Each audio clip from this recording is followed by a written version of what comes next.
I got 6 o'clock. Folks, would you please join me in the Pledge of Allegiance? I pledge allegiance to the flag of the United States of America and to the republic for which it stands, one nation, under God, indivisible, with liberty and justice for all. Okay, hello, everyone. This is the May 10th meeting of the Town of Canandaigua Planning Board. Before we get started, I'd like to take a moment to have a moment of silence in memory of Gary Davis, one of our town board members who died last week. So if we could bow our heads and reflect, I appreciate it.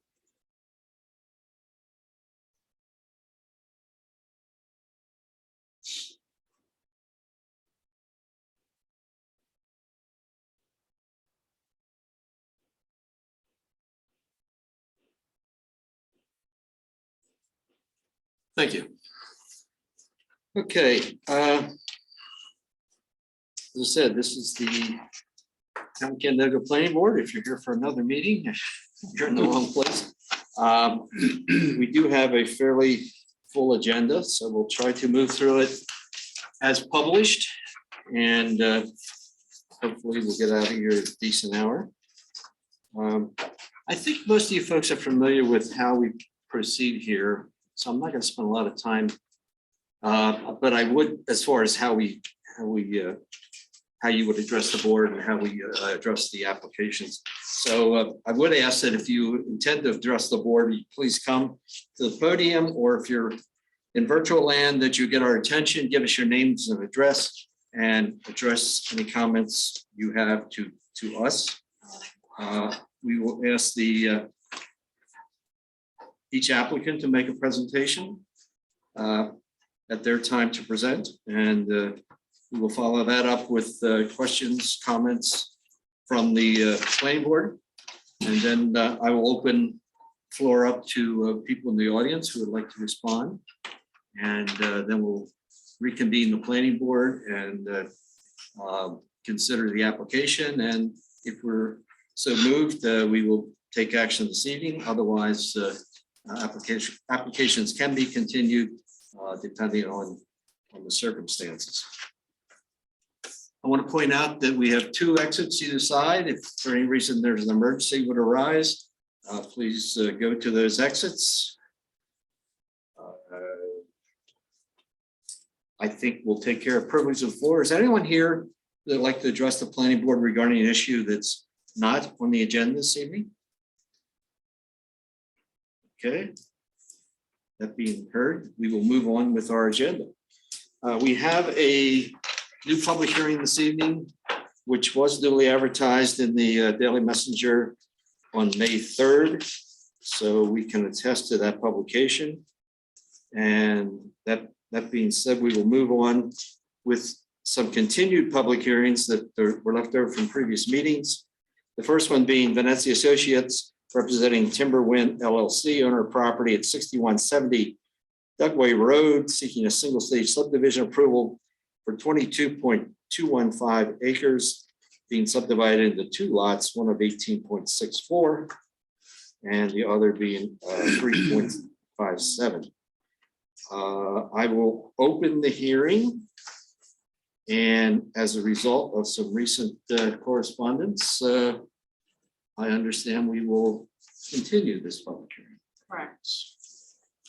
Shauna, do you want? Yeah, so the town manager filed the interpretation request of the zoning board, which is basically asking the zoning board to reconsider the zoning law determination that was made for that application. So that puts a stay on the public hearing and the planning board's subdivision approval at this time. Okay, until it's adjudicated by the ZBA. Absolutely. The plan, because the zoning board's agenda is very full, the plan is to introduce it this month and most likely continue it to June meeting for the ZBA.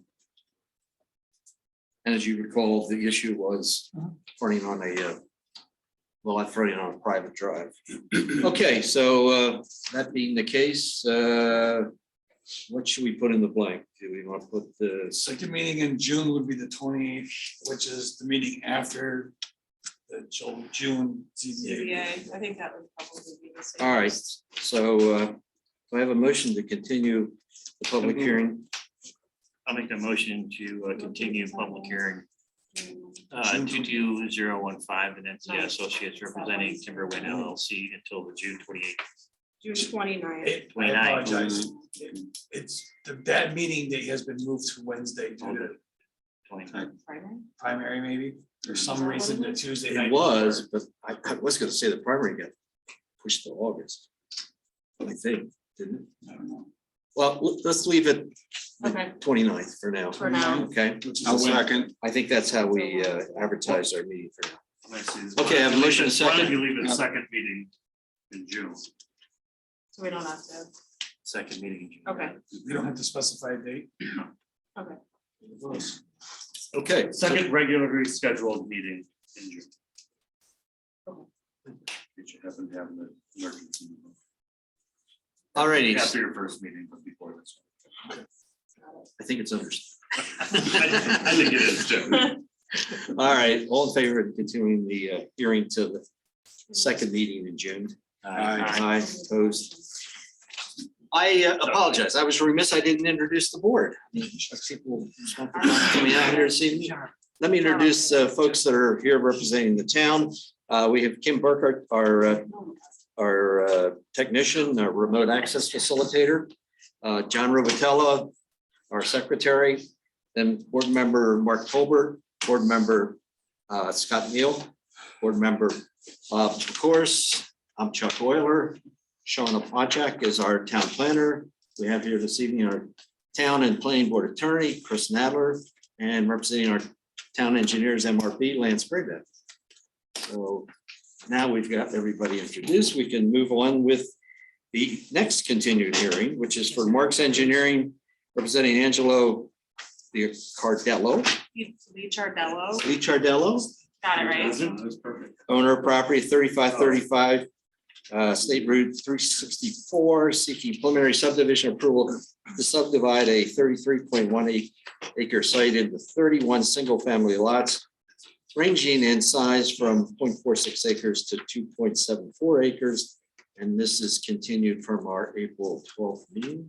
Mr. Chairman, Yes. before the applicant addresses the board, I wanted to bring up the applicant's attorney, Mr. Sal Lichardello, submitted a letter to the town planner and to myself.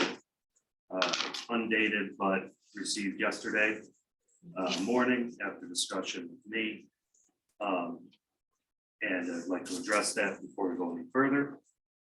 It raises the issue of a potential conflict of interest for a planning board member, Mr. Colbert.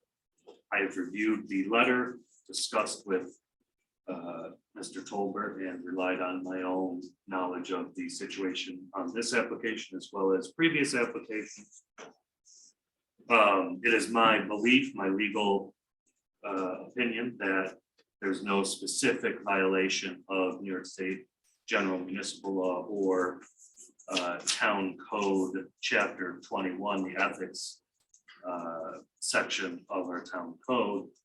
But there is a potential for the appearance of impropriety, which I've discussed with this board and other town boards frequently in the past. The appearance of impropriety can be tantamount to a conflict of interest and should be addressed in any situation where there is a potential for the appearance of impropriety. I've discussed with Mr. Tolbert the appearance of impropriety here and those raised by Mr. Lichardello's letter. And I think it would be appropriate for him to address that appearance of impropriety and his ability or lack thereof to participate in this application with or without bias. It has been my experience and my opinion that the appearance of impropriety can be corrected by disclosure. And I'd appreciate with Mr. Colbert would address the situation, address the letter, and address this board. Sure, happy to do so. In general, I think I've been very open with all of my intentions related to this property and the project. Before this project came to this board at any time, I had shown interest in purchasing it. And that had been of public knowledge. I don't think that that's something that I'd ever, I think even in these meetings, I have stated that.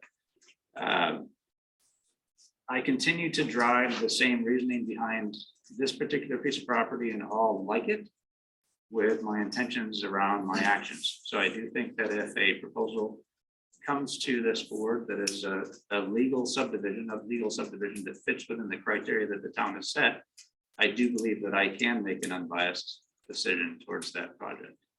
After one of the meetings in the winter, I don't remember the exact date, there was a conversation in the parking lot at this location where we talked about what would happen with the property, and I indicated that I would still have interest because my interest is to protect the property. But at no time have we talked about any actual action of doing a transaction. So I think from that perspective, my interests continue to be the same. And I think that I can make an unbiased decision towards the plan. Just for clarification, Mr. Colbert said before this application came to this board, he was interested in purchasing the property. I think you mean this iteration of this application. Well, actually, prior And to your membership on this board. that's correct. So this goes back actually a couple of years. Okay. So it goes back to prior to both applications to this project there. I knew that the Eicherts had the property for sale. Okay. So, is there anything else to say, Chris, before we move on? I guess I'd just say, do you still have an interest in purchasing the property? There's not an active interest or action to try to acquire the property. If it were to come on the market and I could protect the property in the same fashion that I've been attempting to this entire time, then I would not recuse myself from the ability to have the conversation. But there's no ongoing activity related to that at this time. At this point, I'd ask the applicant if they have any questions to ask Mr. Tolbert. You can address them to me and I'll pose them to Mr. Tolbert. Sure. Well, to the extent that Mr. Tolbert is interested in purchasing the property, I think that by approving our application and granting us to be able to develop it for subdivision, that opportunity to purchase the property is gone forever. So to the extent that he is interested in purchasing it, he kind of be working against that interest and allowing it to get developed. I don't necessarily believe that it would be to prohibit you Wait, from. hang on. Or sorry. Let me interrupt. Do you have any questions for Mr. Tolbert? It's okay if you don't. No, I think, if he's comfortable with it, we're not going to hold up the hearing because of it. It was just important that we didn't let this pass by and waive our objection, waive any objection to it. Yeah. The main purpose was just to record it. I called you shortly after. It was just, we all kind of got a funny feeling when we heard him talk because we were so used to hearing the audience talk, and it just didn't feel right. When I dug into the case law, it was my opinion that it does cross the line. I agree. It's a very gray area. There are not clear, the conflict of interest that are codified are if he's a partner in the project, stands to make money, then that's obvious. We don't have that situation here. We're dealing with a gray area. And I think that you were right to point out the appearance of impropriety. And that line of case laws I cited where you want to avoid a situation where the neighbors feel like they have an in with the planning board because one of their own is now getting to call the shots of what happens. So, and I feel like that we are in a situation like that. Again, main purpose of raising this was just to document it so we didn't give up that right to raise that issue in the future. So either way, we're ready to go forward, but it still is my opinion that he should recuse himself. John, if you could transcribe to the best of your ability, Mr. Licciardello's comments and include them in full in the minutes. And then I guess I would just address to develop the record further,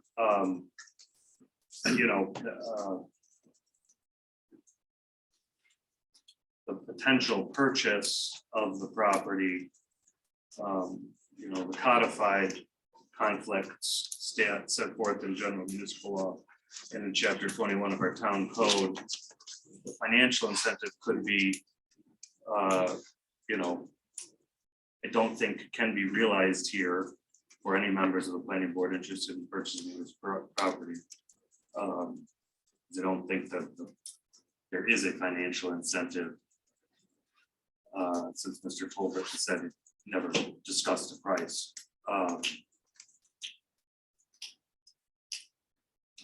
That I think we should move forward. Except to say that Sal Licciardello has discussed this with me by phone and handled it with the utmost delicacy and courtesy and expressed repeatedly his respect for Mr. Tolbert. And he wrote this letter at my suggestion. And I think you expressed in this letter the utmost courtesy and respect. And handled it very appropriately, and that is recommended the board move forward. Well, and I guess the only thing regarding the board itself, I want to make sure the board feels comfortable moving ahead with Mark as part of the discussions. If there's no objections to that, then I think we are in a position to. I just got To one move forward. question for Chris. Yeah. Related Mark. I've heard twice now, Mr. Tolbert say that his intent is to protect the property. I don't know about anybody here, but when I hear that, that means leave it in its current state and not develop it. We want to protect the property. I've heard that twice already. And I just want to know, I want some clarification to what he means by protecting the property. To So, me, that means leaving it so the deer and the rabbits and all the wildlife can run free. so I think that's a very good question. I'm going to address it based on my conversations that I've had yesterday with Mr. Tolbert, and I'm going to ask you to say it in your own words. I asked repeatedly because I saw the same potential issue there. And Mr. Tolbert's response has been, and my recollection was that even when in your initial proposal, when Mr. Tolbert was a member of the audience, showing up every meeting, he said, I'm not opposed to a developer building what's allowed by code. And that seems like what you proposed here. And Mr. Tolbert reiterated that repeatedly yesterday on the phone with me, that he can be unbiased on what's permitted by code. Mark, do you have anything to add to that? No, that's exactly what I said, and that's what I stated at the beginning of the meeting, that I don't have any objection to a legal and a permitted use of the land. Are you comfortable with that answer? Yes, we'll have. You don't have to like it. Right. You also have preserved your rights here. I'm quite confident that no decision is going to be made tonight. So we can, continue to decide. Okay. No, I appreciate it. Yeah, and again, Mark, it's not a personal thing. Frankly, I wish next time we had to get a project approved, I wish we could hire you to work for us. 'Cause Yeah, I never you're did that. extremely effective. It's not personal. Or when someone wants to put houses in down the street, get Mark right. to eliminate your company. All right, well, In Hopewell, not. I appreciate everybody's having patience on this issue, and I think we're ready to move forward with reopening the hearing for Sunset Ridge. And Sal, are you here to bring us up to date where we stand? Yeah, so when we were here last, I think there was really a few main issues that were hanging over our heads. One being the stormwater ponds being on privately owned lots. I've talked with Chris about that, and I've talked with my father, and we are comfortable forming an HOA and and doing, what was suggested by this board, and also Chris Jensen, I understand, was much more favorable to that route as well, so we can't expect you guys to contradict him, so we're happy to do that. Another issue was the highway superintendents for Canandaigua and Hopewell. They have seen the agreement. My understanding is that they both reviewed it and had no issue with it. They had no negative comments, but they have not physically signed the dotted line yet. But we're happy to make that a condition of our preliminary approval. What agreement? The maintenance for plowing The the road. plowing the dedicated roads. Just for plowing? Yeah. No, I mean, I understand. need to see it at some point, but I don't need to see it. Yeah, I understand it's fairly routine. And I think it's just for that top part. The top part of homes where you have to access via County Road 18. And then another, I think the last one was protecting that steep slope area that divides the two subdivisions. And Marx Engineering has delineated that area that will be a conservation easement. So whoever purchases those lots is not able to just go in and start cutting trees down in the steep slope area. So we believe that addressed all the concerns that were looming over this. But I will turn it over to Logan if he has anything to add. Sal, we also have your PowerPoint. Oh, you do? Yeah, Oh, we good. do. Yeah, I remember last time was a little bummed out. We could see it. You want to do that first? Okay. Sure. Well, I think, Well, that's changed. yeah, if you want to scroll down a few slides, I like number 4. Yeah, so this just, we really wanted to highlight all the stormwater infrastructure that was going here. We know during the townhome, the earlier application, that was one of the biggest issues. So we really wanted to show that that's all the points through drainage swales and ditches and eventually leading into underground pipes and catch basins there where the water is going to travel. And, it kind of shows how it travels into that top pond, which eventually drains the lower pond, and eventually drains off the property to the north. And then you could look at the slide 7 or Yeah. 8 maybe. Slide. Yeah, this is a good, just an overview, kind of showing what the visual impact of this will be. It's our intention that with a lot of landscaping and trees, that this will eventually blend right into the hillside here. So, and Just for clarification, I apologize.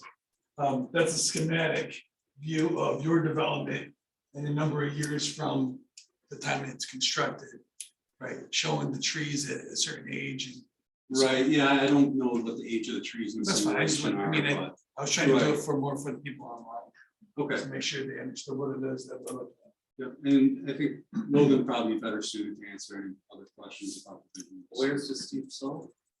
Right in the middle. Trees there. Row of trees right there. That's it. Yeah, It's not. I think the one before it, if you go to 7, I think that shows a little bit better of the elevation. Oh, yeah. 6 is actually a good one from 364. I like that one.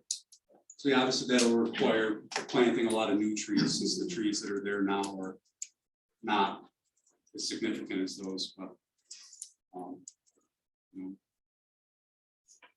we anticipate the people who will buy these lots will want privacy from the road anyway, so it's one of the win-win. Okay, I know we received a new set of drawings, I think, Thursday. Correct. So we've been wading through this. I think it'd be for the benefit of the board, and since we have so many residents, excuse me, that have interest in this project, that Logan, if you could go through those drawings, or I think it's worth the time of, because I have some questions. I'm not sure if Lance has had a chance to review them. Yep. So let's, if you could give us an overview one by one, if you could load those up, Kim. Yep. Just trying to. We had them before. That's it. Hopefully that shows the updated. That's an old drawing, that's from, previous. The updated one is on that. We have so many. Yeah. I don't think it made it to. It's on, That's a no, May it's on the 22. M drive. Oh, it's on the. That's the M drive, yep. If you go back and I can actually, can I do it from here? Yes. Yeah. I'll let you. Yeah. There we go. While she's pulling that up, as far as seeker lands, the time period has expired, and did we get any comments from any of the interested agencies or involved agencies? Yeah, so during the coordinated review period of time, we did receive some correspondences from a couple of the agencies. One was DOT. They responded back in a letter format Mhm. to the town, identifying the need for a highway permit, and that they were working with the applicant and their revised plans to go through what that would look like. I'm trying to find my sheets here. I apologize. I have the dates. So their letter was dated March 24th, 2022. We also received a letter from, I think Hopewell. Hopewell responded back with correspondences. I believe we went over the last meeting, but just for the record, assuming this is appropriate. The comments were, what are the future plans, if any, for the expansions of the private drives shown on the preliminary site plans? As you guys recall, we have some extensions. Wait, can you? Yeah, this is what we got today. Or- The plat's not updated, you scroll down to the site plan. Oh, yeah. Nope. It's got the pond on the lot. Yeah. Lindsay must have sent the wrong. This is from the zip drive this morning. Yeah, that's the wrong one. I put it on this morning Who's, at 11:45. If I. We got two presentations, is one of those. No, Sorry, that's Lance. what we were just looking at. That's right. So I have a set of plans that was received. I thought What's the Dropbox site plan? one? they were all dated 5/3, so I don't know if you guys have the email. Yeah, this is the one. I believe your email there, Shauna. That's where I'm doing. Yeah, you sent the email out from, From the Dropbox, so I. With the link.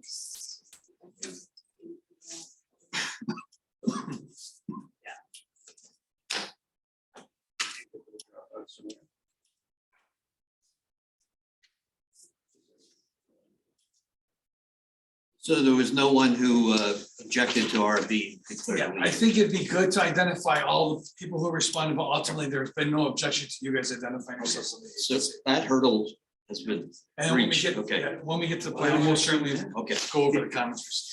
just trying to But yes, occupy some time here. nobody's responded against the board or objection to the board being lead agency. Which is the first resolution you put in front of us. Declaring lead agency. So I will follow your attorney's lead, but assuming that we're not making any decisions tonight, it may be better served to not take any Act on actions on any of any of it. There's timeframes that have to occur once we start doing this. Okay.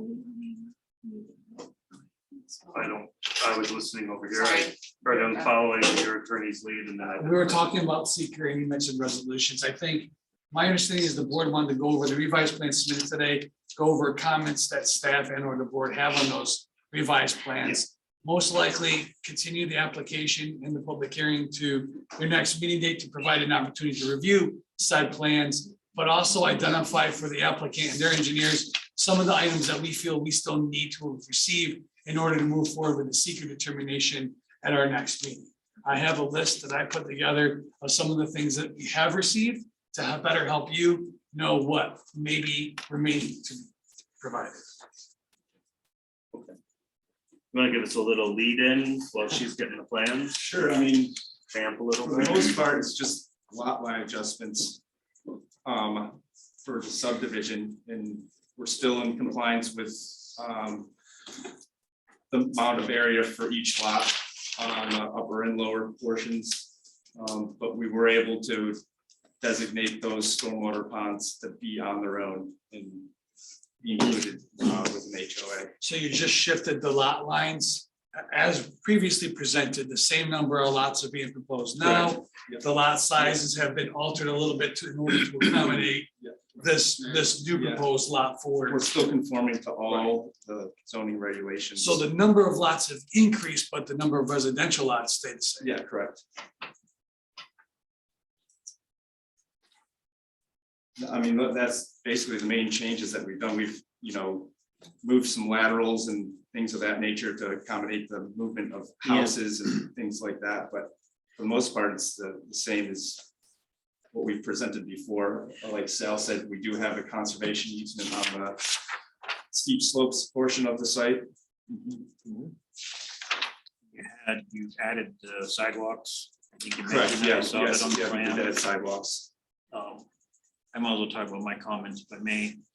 Your stormwater on the first level, it's not pond one, I guess that is. Is there a reason why you're not building it in phase one? I prefer to see it in phase one, mainly because of the phasing aspect of it.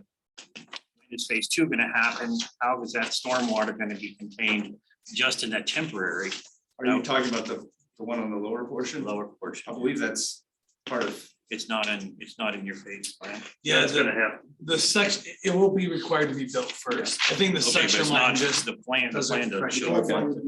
it. yes, stormwater will be part of phase one. Okay, Yeah, yeah, the plans I saw showed that line. going yeah, the I wrong direction. see that, yeah.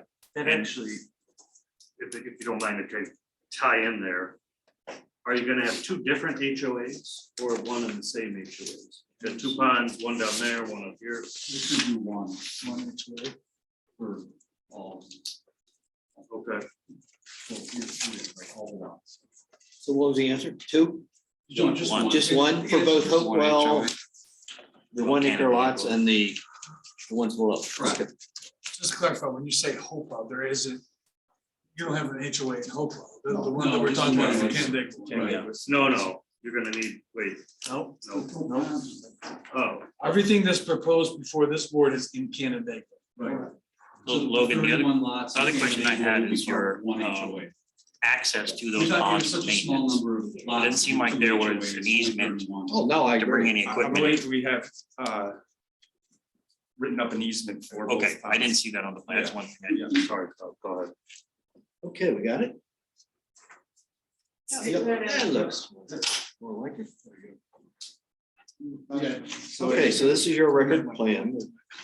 It shows all the, Yeah, so as you can see, we moved lot lines for here and here, still at minimum 1 acre, but where the pond is located is a new lot, same with over in this portion.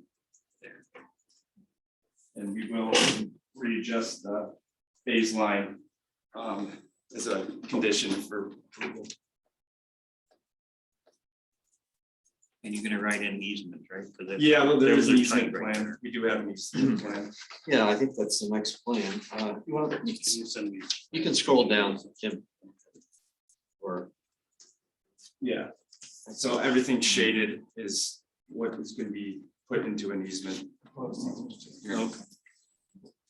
now, the only thing I noticed in comparing this plan to your record plan, the first plan, is that with the easements, it'll affect your building envelopes to some degree. I mean, you're showing building envelopes on the first plan that are just in compliance with setbacks. Sure. But when you apply the easements, which would be a restriction on where the house could be built. And that's whoever purchases that particular lot will build a house that's conforms to those. I'm just saying, I Yeah. think what you should do is go back and apply the easements to the record plan so that you have a correct building envelope. So on lot 3, Fair enough. it doesn't go out as you show. Well, just so it's clear where the building envelope is in compared to the setbacks and where the And easement I lines think that are. applies to 2 or 3 lots. Yeah, I would say just take your site plan, show those easements on your site, Yeah, because you have the building foundations on yeah, that. yeah. So everything in the gray shaded is either conservation easement or utility easement. Correct. And you show the existing sanitary sewer easement that runs through the property. Yep, Yep, okay. It's not shaded, but I see it, yep. yeah, that's an existing one. I think we're just showing the proposed on this plan. And the steep slope will be in the conservation easement, Correct. okay? Okay, we move on, Kim. Wait. Whoop. I request that you move this easement so that it's only on these lots, lot 28 doesn't need it on it. I believe the road goes along that line. As a private driver. Private drive, Yeah, but I'm saying lot 28 doesn't need access to this private drive. Let's not have an easement on lot 28, let's just burden the 3 parcels that need it. Because that's a nice way to have fights. Sure. Get off our driveway. I think you do the same thing over here, but I can't right now. Okay, move on. This is just existing conditions, showing the outline of where the steep slopes are located. So this includes all the natural resources that you found on the property, Right. including the woodlands, the steep slope. Yep. And the wetland. Yep. Have you done an adjudication on the wetland yet? No. I'm still waiting on response from, How does that affect what you can put well, in that area regarding our a structure? Our thinking is it's an isolated wetland, so the state doesn't have jurisdiction over that. As far as development on that portion, correct? That's Correct. But you did do a wetland delineation and jurisdictional review. You've submitted that yes, to the Corps and to DEC. That wetland delineation was dated October 11, 2021. You, at this point, haven't heard any responses as far as I know, we have not heard anything back from them on that. And that was for the other project. Yes. Yes. It was- Same But wet- same property, same Wetlands. wetlands. So you want to make sure it was delineation. for the other project. Good, yes, yep. Same, old project, but the wetlands are the wetlands. Yep. So if the delineation or the approval is late in coming, if for any reason it would be declared untouchable, then the plan would have to be adjusted at some point. What would come back is, yes, they could say we can't fill in, but most likely they'll say you need to offset that by doing additional mitigation, likely in the form of oversizing their stormwater mitigation areas. Okay. We did coordinate, when I say we, the town did coordinate with Army Corps and DEC as part of seeker. They did receive this revised application in case that was a concern with the fact that that wetland delineation was associated with the previous project. It was again re-forwarded to them as part of the coordinated review for this new application. Haven't heard any comments back from them on that regards. The other wetlands on site are non-jurisdictional, but they will have a nationwide permit that would cover them. And I guess the other attribute that's new to this application is the scenic view overlay. correct. And that has been applied to this, and anything within the scenic view overlay is 1 acre lots, Correct. as required by code. Yeah, and preservation of existing mature forests and things of that nature, but I'm not sure if anybody's gone and walked it. Did today. It's a lot of Good for scrub. you. I mean, the most of the great trees are up in the corner with the woodland Yeah. protection, and everything else is, overgrown junk, yeah. But I Okay, mean, but at the same time, if there are good trees that need to be saved, I mean, that will be in effect with the people who buy these lots. yeah, I think we'd asked last meeting that instead of going and clear cutting, you go in and sort of surgically Yeah. remove trees Yeah, and where houses are going to be located. Okay, so I think we feel comfortable that our NRI aspects have been shown and addressed, so we can move on. And this just shows the site plan, same number of lots, just moving the houses slightly to accommodate new lot for the stormwater. We will update it so it does show the easements for the updated plan, but as you can see, the houses are located within setbacks. Any questions? So Boyd? you won't need any variances No, ever on this parcel. 0 variances, so. not that I- where. For the record, the applicant gave the A-OK sign. Yeah, zero. Yeah, we're trying to keep this as simple as possible, like keeping with the zoning and things of that nature. That's what I thought. I just wanted to make sure that's the right. Just to clarify, that's with the revised, the new lot layout, correct? Correct, yeah. Okay, Kim. And this is just blown up section or phase 1 and 2, section 1, the lower section. The shaded areas again being. Those are the smells. Swales, yeah, those are the swales. Drainage. Is that shown in your legend? I I didn't see it, so. maybe called out an arrow. but I can't read that really well. Yeah, I believe it's. Yeah, there's an arrow pointed to it over by the main road, proposed dry swale Oh, location. I was looking for a legend. Yeah. off to the side. But it Okay. doesn't- Something you'd probably be able to Typical. see on a hard copy. Okay, and I assume the next drawing is up top. Correct, Okay. yeah, same thing. We have shown the outline of the steep slopes and how it kind of how we place the buildings, the proposed buildings.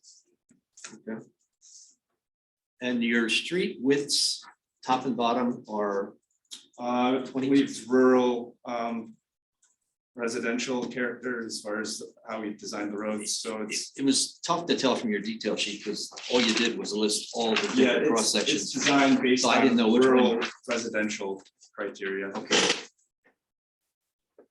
Would you So it does please not mark have- it as such and Sure. take out any Yeah, so other I believe it's streams? no There's gutters. no sidewalk on this part. I In know this section, right? Hopewell had asked for it to be continued, but they, right? Yeah, which we were okay. Yeah, yeah. But there no is sidewalks down by. Down, 360. yeah, exactly. So if there's ever sidewalks proposed along 364, I mean, there is an easement for a sidewalk on 364. So we'll connect to that.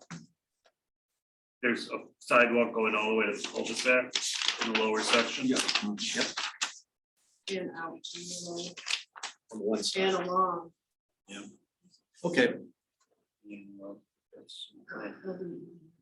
Yeah, we have an easement in place. So if There's nothing. they do decide to The college. build Yeah. a sidewalk along there. But the developer will install the sidewalks along. Internal, Internal road. but along Route 364 easement from property line to property line is shown on plans. That's full lot, makes sense. okay, this is pretty busy, so we won't spend a lot of time on it. This is where we pay Lance the big bucks. to review Yeah. these. I do note that your horizontal curve, your fishhook complies with the minimum horizontal curve for a residential street. Correct. So 150. 150. Yep. And your bubble for both your cul-de-sacs are in compliance. Yeah, based on the town details. And you had fire turnaround I saw on the lower side, but Yeah, is and there I- one on the top side? On your private drive? Yeah, it's. I can't read that, but yeah, there's turnarounds on both sections. What's in the middle of those cul-de-sac? Oh, I believe it's long. Yeah, that's long, that will be moved by the. You'll see on the landscape plan, Chris, it's an island up top and an Yeah, island with trees on the bottom. It's- Okay, Kim. Right there, yeah. Is that okay with- That looks like a trunk. Right of it's filed. Okay. To be a circle. Yeah, This they're is gonna the have to- busy plan even busier. Anybody have any questions on the utility plan? It shows sewers, storm sewers, laterals, And it's all been adjusted based on. all the your new layout. utilities are underground.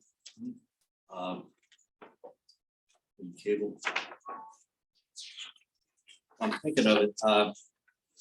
I noticed NIDOT, Greg had said they had not received an application for your access point yet. He said the sooner the better, you got it submitted.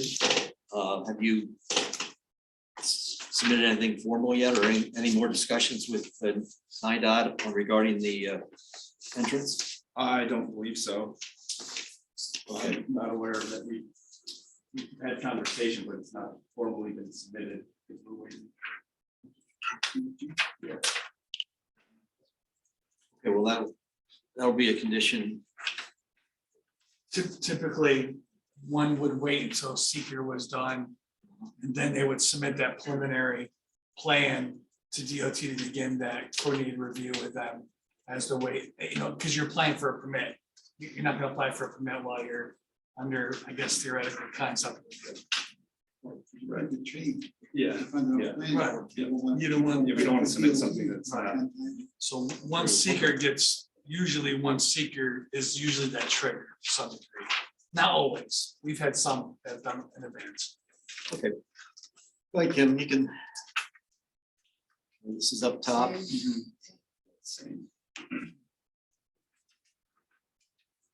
The common driveways, both down below and up top, it's for 3 units, so it's essentially a shared driveway under our definition, so as long as the appropriate easement documents are submitted. Yeah, that's our intention.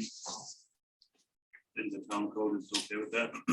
Those kind of driveways? Three or less.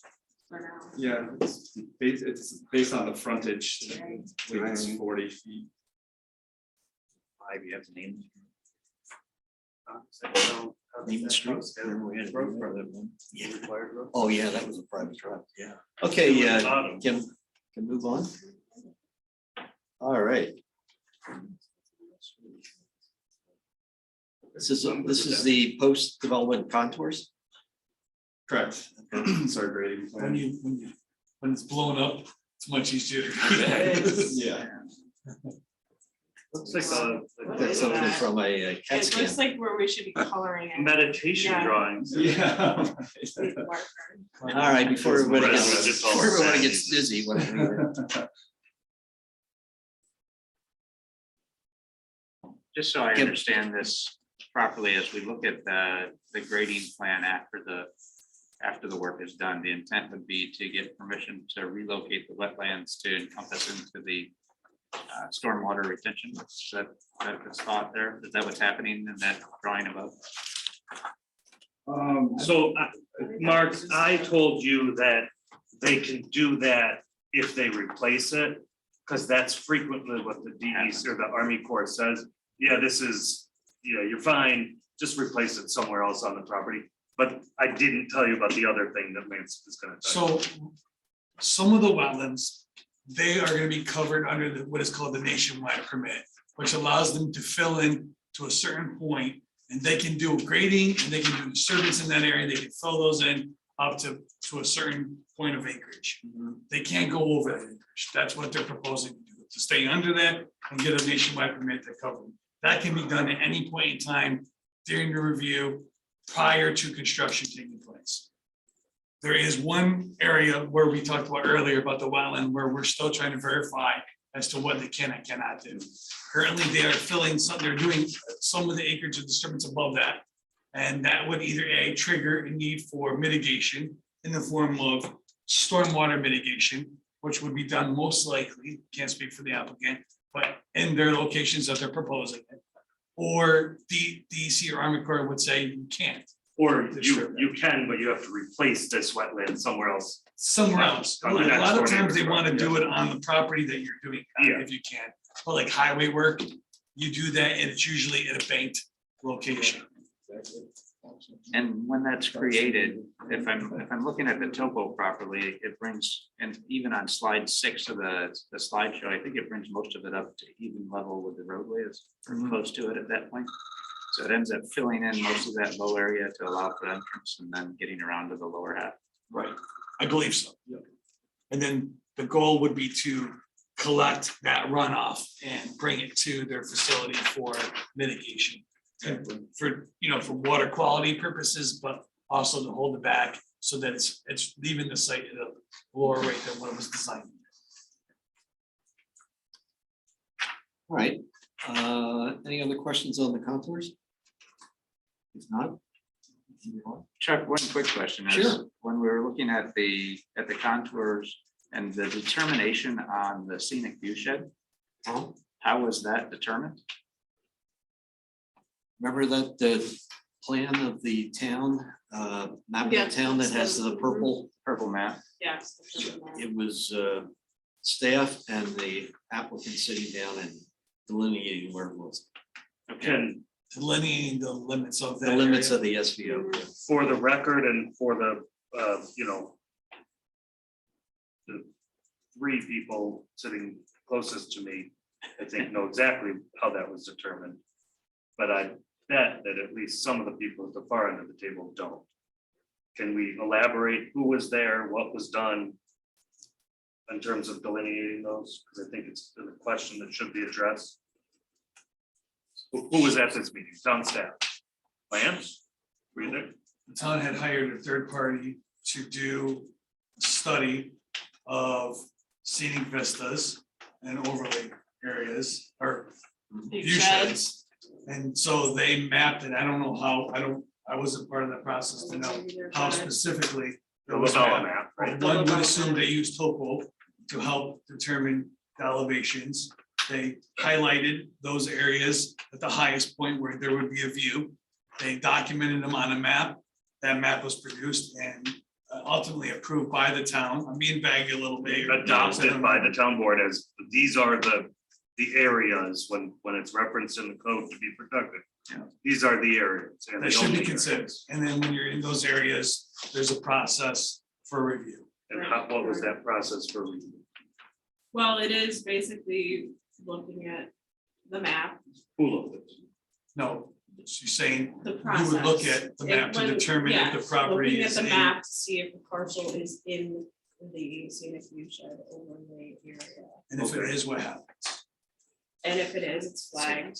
And subject to Subject the to the regulations of the SVO. in Most terms of lot size. importantly being, I think, 1 acre. minimum. And the purpose of that was to create a larger lot that might have little less impact on that view shed. Right, Which is why it was 1 acre as opposed to a smaller lot that was otherwise allowed. So it right. sounds like we've got some smaller lots. How was the determination? made? No, those lots are No. bigger. Those are 1 acre and more Okay, Right. in that area right now. and on the lower end, Outside of that view shed. okay, how did we determine that the lower end was outside that future? Map? The map Looking at the shows it map. outside of the view shed. Okay, guys. What person made that determination? Shauna, the zoning officer and the town planner. Okay, and you did that by looking at the map. Absolutely. Okay, thank you. I found that. Thanks, Chris, for leading us through that. so You got it. Okay, is that Mark, do you clear? have any other questions about that? Mark, I know with the SVO, you had said there are other requirements more than just it's got to be 1 acre minimum, and I want to make sure we get those yeah, so addressed. just a couple of things. I think it was Labella that did the survey. I think so. I think you're right. Because I think I'm looking at the map. And when I look at the map, that's why part of the question is that everything along the road front shows as purple, which indicates that. Well, would be I'm the sorry, scenic view Mark, shed. can you clarify, when you say the road front, you mean The lower road, Route 364. 332? It shows us 364. 364. I'm sorry, 364. So the properties up there at the top end, so the road would be in the scenic view shed. I didn't- And then the north side of the lot at the road would be in the scenic view shed. And then there's, I'm kind of guessing on specific percentage, but maybe 15%, 20% of the lot shows not in the scenic view shed. But with the regrading, if that comes up to the level of the road, then the property would be in the scenic view shed, Which road? 364. You're not. That, your contour, your profile goes down, Down. right? Yeah, it goes down and then comes back up. Right, So I think it was felt that it was That- the elevation change. that dish would not be And in any way viewable. I believe the delineation is based on existing. I think we were more concerned about going up the steep slopes and on Yeah, top. I mean, if you go on 364, you can't see the lake and the lake can't see 364. So I mean, But that's does- it's I a think- rough. It's also the height of the delineation. building though, too. I think, I don't want to speak from Mark here, so correct me where I'm wrong too, but is the question, by filling it and creating it, does that then change? Because now it's been elevated, because they have to fill it to level it up to get that entrance. Does that change the view shed and make it now applicable?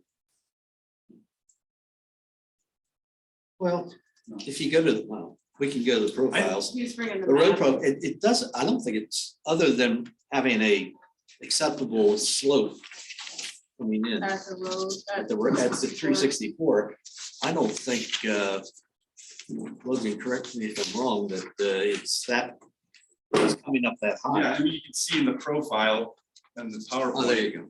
it comes down and then comes back up to existing grade by the road. We're not changing much of the grade by the road. See that view shed, this one. And that's why I asked the question, because if it comes up to the road level, my interpretation of the Labella map is that at the road, that is scenic view shed. As it is now, As as it it is stands now. today.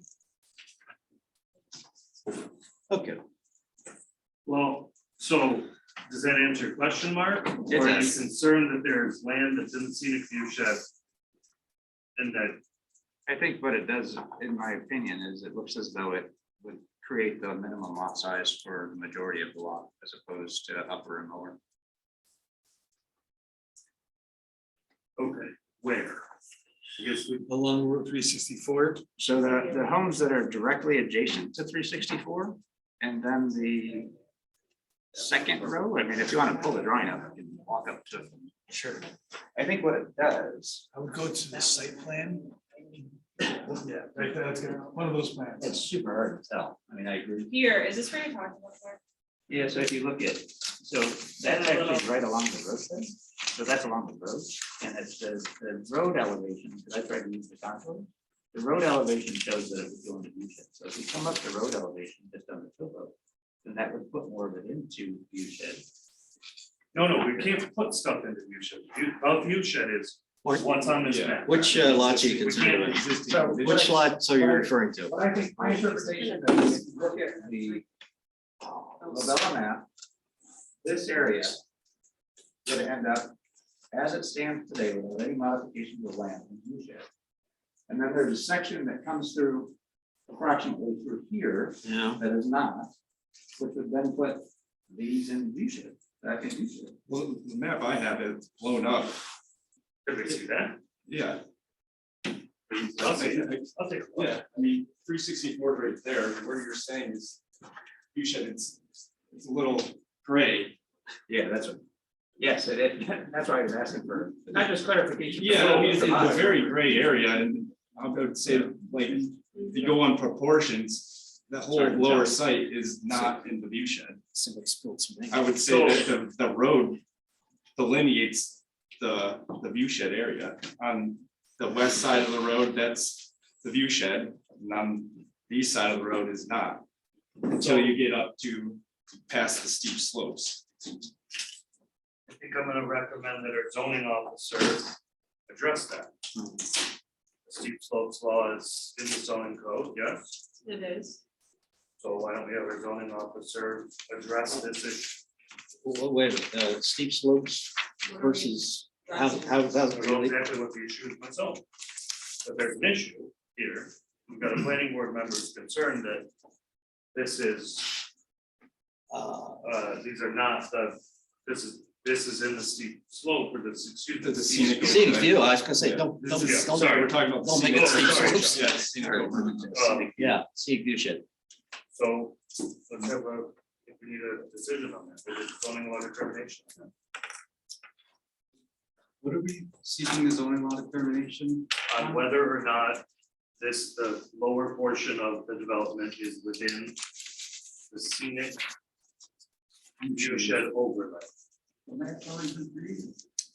I mean, well, it's under the purview of the planning board to kind of Yeah, go. Then you do and have kind of that. Make those standards and kind of play with them a bit, and that's in the, Well, that's in the 220-34. For my own personal aspects, I certainly was concerned about the view shed up top and how it looked from the lake. As far as down below, given the profile and the topography of that lower area, I don't see how that would be in the scenic view shed from a practical standpoint. Yeah, that's our understanding. One of our landscaping plan. Now, maybe, it might have been a blotch of paint from and we're looking at a 1 to half a mile scale drawing.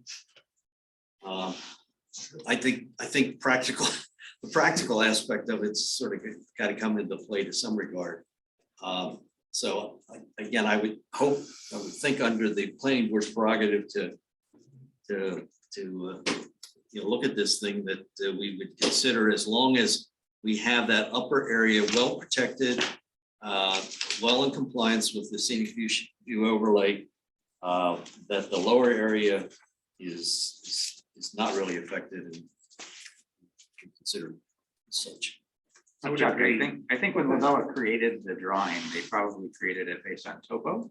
So it should be based on an elevation, I would assume. No, I think it was based on putting a vessel in the lake and taking pictures. I know, I may have misspoke earlier. I know I said topo. I truly don't know how. I don't think topo had that much of a To plan. be able to see those houses, you have to see over Mark's house. Yeah.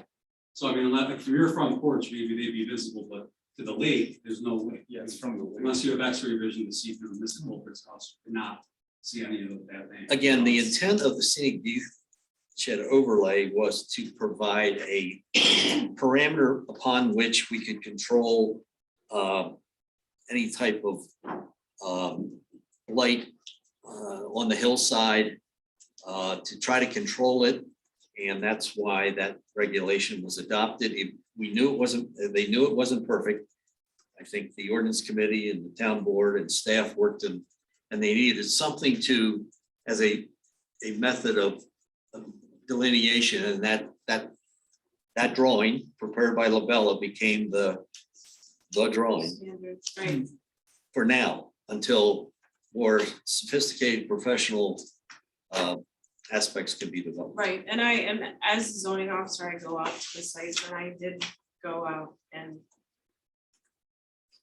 I had that in mind and looking at and standing at 364 and knowing the elevation change. I didn't think that there was even an issue. From walking it today, I didn't, that was a problem at all, Um, all the way to the creek. Knowing that that is a pixely map, and that, often being on site can really clarify things. And that's why we actually erred on the side of caution up top. I believe, like all these lots, there was like pixels that kind of jutted out into there, but the whole lot wasn't covered. And Yeah. we just did see a few shed anyways to play it safe in the pixely area. So we went above and beyond. Okay.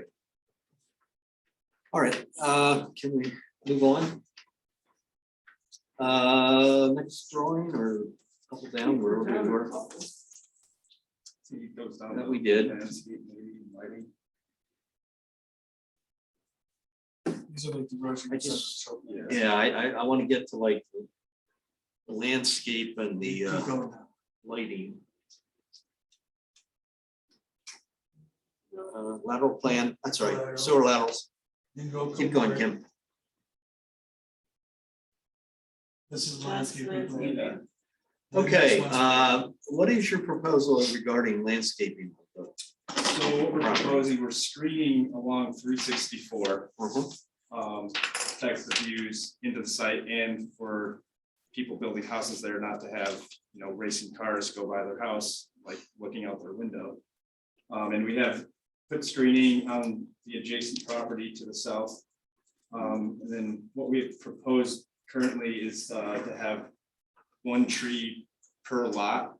And it has a lot to do with sewer laterals, water mains and things of that nature, where we can actually put the plants based on town code and town guidelines. So that's what we're proposing currently.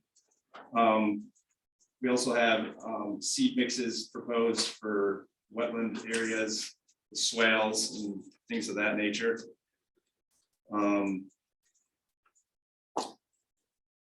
Our thought is that the homeowner will do a lot of the landscaping themselves and having the option to do whatever they want with their lot and not putting too much, so they're not, they have the freedom to do with it, what they want with their property. Sure.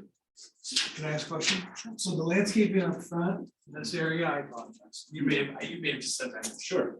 This area here and here, so that is currently on private lot ownership?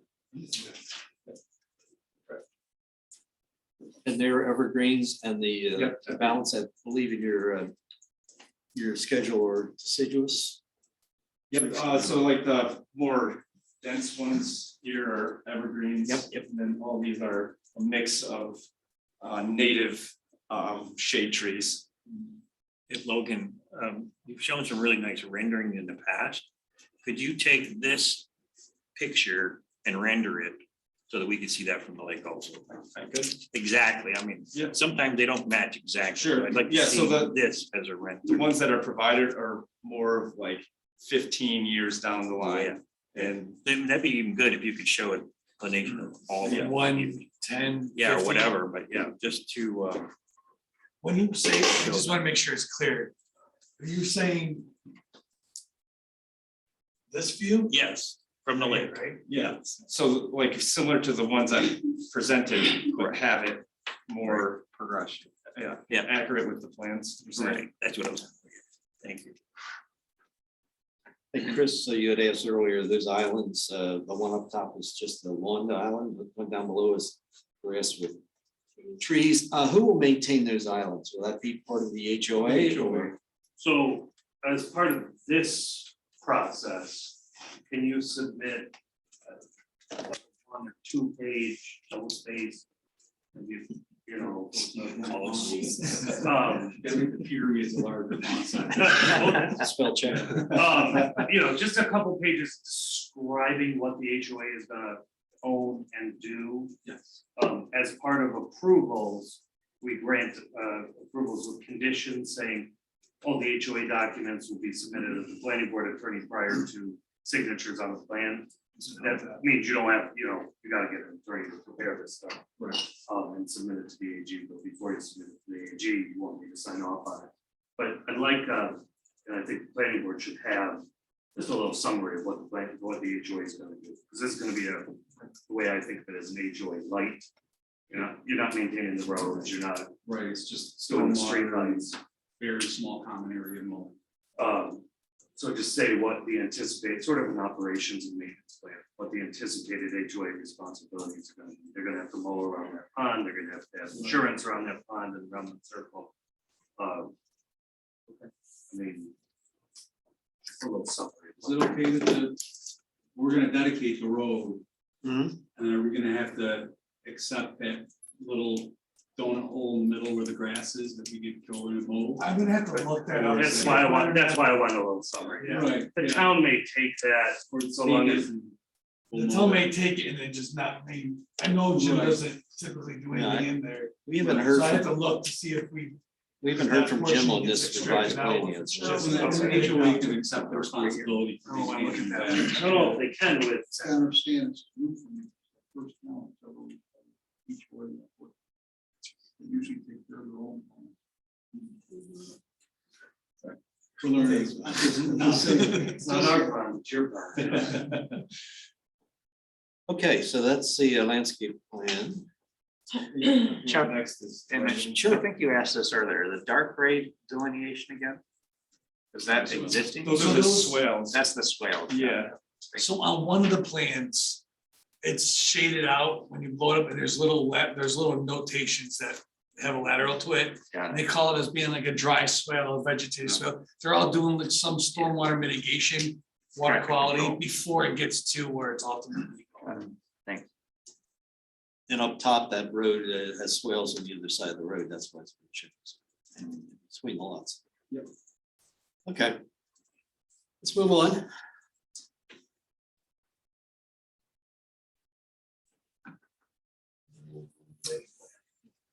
Okay, streetlights, what do you, So, your legend says 2. Is that, oh, that needs to be updated to just one. oh, just one? Yeah. We're going backwards, okay. Well, the intention of that street light is just to identify it along 364 and to light the people driving out. So Now, we don't intend to have street lighting. are you gonna have individual pole lights at the driveways or? We hadn't intended that, no. Might get a little dark back. I realize if you put a pole light out, it's at the discretion of the homeowner to turn the light on and turn it off. You're not gonna put old lights in the driveways? Usually the homeowner put low. Especially if they're building a very expensive home. Most likely, will there be lights on the garages? Yes. Standard, right? So, and there's a lot of neighborhoods that I've seen where they don't have Yeah, what I call the pedestal light in the property, some do, some don't. All I could say is, right now, and I'm getting a ton of complaints from residents that where we were made to put in streetlights and they can't sleep at night, they want us to change the angle. no, we're not. Yeah, No, we're not. I'm just asking, Just making sure. In it's clear fact- what we're being with. up on top, you probably don't want to light it up because No, you'll see it from exactly. the other side of the Exactly. lake. So our intention was just to have one at the roadside, an entrance light, yeah. Okay. And that's that configuration you show in the detail. It's looks sort of like a carriage. Yeah, yes, a gooseneck. Gooseneck, yeah, okay. All right, that's, yes. I think it'd be good to at least ask Jim. I don't believe he needs a light for the cul-de-sac. I don't know how many that he does, but We it'd haven't be got any worthwhile feed- at least asking. we haven't got any feedback from Jim Yeah, on. I on these think it'd be revised plans. worthwhile at least confirming that he does not require a light on a roadway that he maintains where he's got to do a turnaround. Yeah, Well, so- we have to make that condition of preliminary approval for the minor. Exactly. I don't think Yeah. it's. So who's gonna own that light on the road, on 364?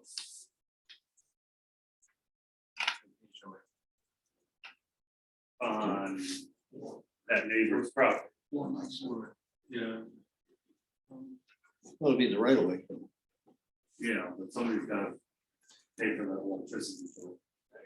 Not You could do some sort of a solar thing. Not if it's a solar. It is Right. solar. I believe that's what we were planning I on. think we I- should yeah, propose the it shows solar solar. light. Yeah. Okay. Not the Just HOA, that- that's just a Last homeowner, an easement on the homeowner. Right, but I imagine if the light breaks down the road. the Yeah, HOA that would makes come sense. and Put replace that, it. throw that in the summer. Okay. Okay, moving on. Okay, now we're into the profiles. The only thing this maybe shows what we're talking about as far as the dip come off 364. Yeah. You want to point that out, Logan? Yeah, I think it's up there, upper right. Yeah, you come down. Yeah. 64 and down. How many feet? Yeah, I mean, it's significant, it's like 15 feet. Yeah. Yeah, I heard 18. Yeah, I thought at it was least, 20. yeah. Okay. Good. You keep going, Kim. Okay, then we get detail sheets and there's nothing near other than the street light we talked about. Just go down, make sure Logan understands that he's showing a variety of Of the roads. roads Yeah. section, so just settle on one. I think you're Yeah. talking the rural.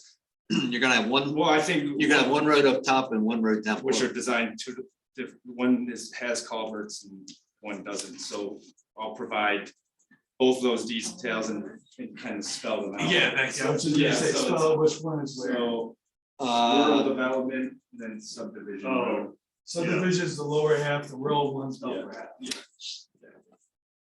So I'll spell that out when we. Yeah, don't call it subdivision road, call And your shared driveway will it be, lower half. Okay, That's- subdivision That's road what is. we call That's what, it. that's the That's town standard guidelines. detail, that's a town detail. Yeah. So You we need to be designed part it of based the- on that. and your shared driveway for the 3 homes up top and 3 down below will be in Private. conformance with that The private drive. private drive, Yeah, correct. which is 14 feet. Yeah.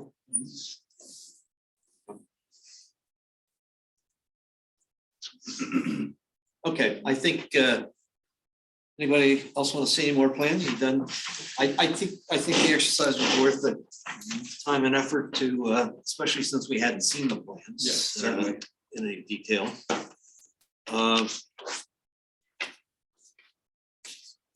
Let me go out to we've had some people, guests waiting patiently. Let's get some comments from the folks either here or I see the Blazes are attending, and let me start in-house here. Anybody here in the room that would like to address the board regarding this application? Okay, I will go to virtual land. Karen, if I know you sent something in late this afternoon.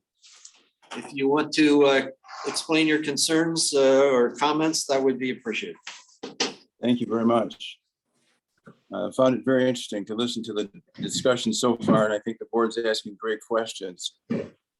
We have an overarching concern that deals with the consistency with the town's master plan to reserve the open spaces for a variety of health, economic, social, environmental benefits. And central to that, I've sent a letter to Shauna, if I could verify that Shauna got it, which outlines our concerns in some detail, that I won't cover those. And Was just that the make one you summary sent comment. tonight? Yeah, 5:20. Yeah, I literally just got it because I went upstairs to get the plan, so I haven't even looked at it yet, sir. okay. I would like that read into the record as part of the public comment, and then I will not cover much of what's in that document, if that's okay. It's been entered into the records. Yeah, we'll get it. I'll Okay. get it to John. There are a couple things that struck me listening to the conversation. I still have this overarching concern over density, the increased traffic on the street, entry and egress to the street, and more importantly, the tie-up at Lakeshore Drive and 364. So that continues to be an issue which isn't highlighted in great detail. I'm also concerned about the viewscape or issues. The bottom part of the property, I understand, isn't currently in the viewscape calculations, but it would be analogous to me building a house beside the lake and building it in a hole or a depression that's 20 feet deep. And then I could argue that it only peaked above the corner of the hole and didn't represent a visual blight. But if I fill the hole and then put 25 more feet on top of that, I might have something that does present a visual blight that didn't appear so naturally. But if the plan is to fill in that depression, I would like the board to consider the impact of that on the view shed. I'm concerned about the cutting of trees. Now, as I understand it, I heard the builder talk about much of the decisions regarding tree removal will be shifted from the developer to individual lot owners. And listening to Karen for so many years about houses on the lake, there's a propensity to cut down trees. So the lake owner, the house owner, has a great view of the lake, but a blight to everybody else. And we have to, I think, be careful that neither the builder nor the prospective property owners cut down trees and go with the standards that typical ridge and viewscape standards that talk about no clear cutting. All 6 foot 6 inch trees in diameter are documented and kept. No more than a total third of the total tree height can be removed. No more than a 2% reduction in the stem count. No more than 5 trees more than 20 feet tall can be cut per year. And those should govern the actions of the builder today and the homeowners of tomorrow.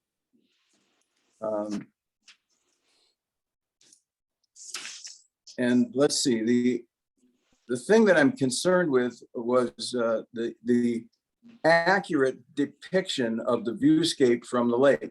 The earlier drawings that were presented in the last iteration of this project were disingenuous. They made it sound like it was all going to be green space when it was really going to be clear cut.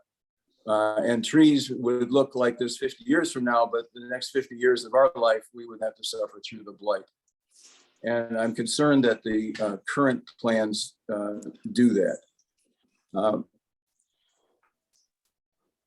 Regarding a third-party purchase of the property were to go for sale, towns are all the time buying property to keep it from inappropriate development, which is inconsistent with its master plan.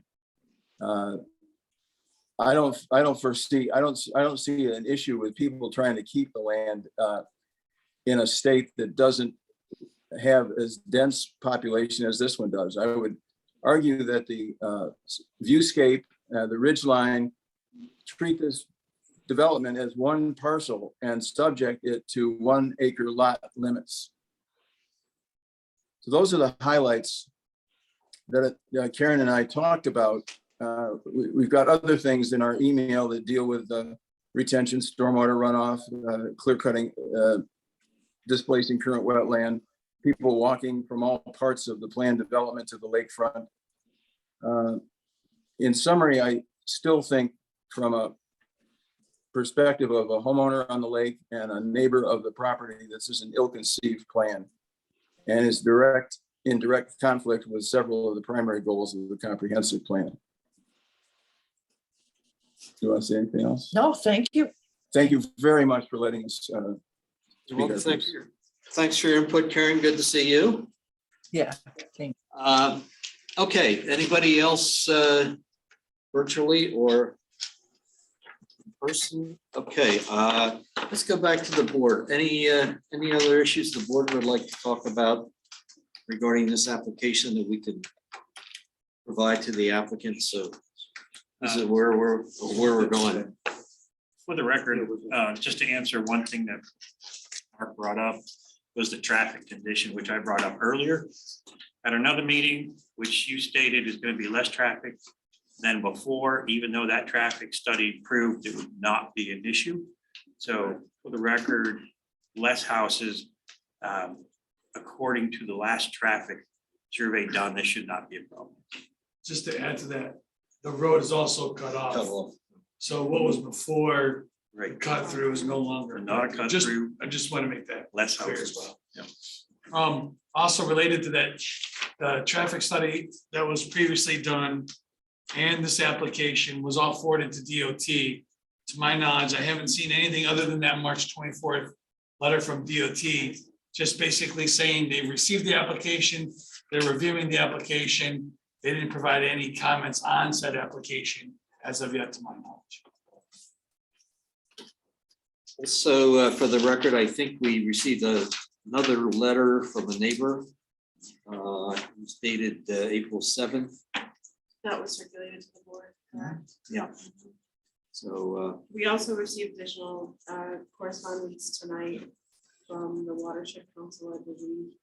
We did. Yeah, I have not seen it. when I That's went a- upstairs, so yeah, I'll circulate that tomorrow. well, all this being said, I don't think we're in a position to act this evening, but I think that we're moving forward. I think a lot of progress. Let me finish. Sorry. Yeah, I think we need to hear from Jim Fletcher. So, But we all need a chance to look at these. and the plans came in Thursday and sometimes tough to load them up and look at them. Lance has got to do a review on it, because I think the last comment letter you did was like 12 pages, so.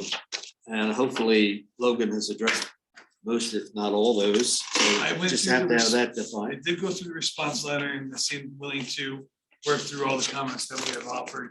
I just haven't had a chance to go through the full. Okay. text. So, I guess. I'm not done yet. I'm just saying things that have to be done. Kevin Mulvaney, I want Kevin to make sure that he's looked at this revised plan. He was very involved in the initial review, and I know he had some concerns about some of the waterways leading down. Mr. Chairman, is that the watershed letter that we got today? I don't know, I haven't had time to open. Okay, I'm sorry. to interrupt. If it is, great. It If was not, not. from you gotta his reach out to him. email, so Okay. Unless it was from my legal assistant. I'll Uh, look. We need from the applicant as to the structure of the HOA. Yeah, I was gonna suggest that they do a sort of a summary of the structure, what it's gonna do, what, you know, which little pieces it's gonna be responsible for. And submit that,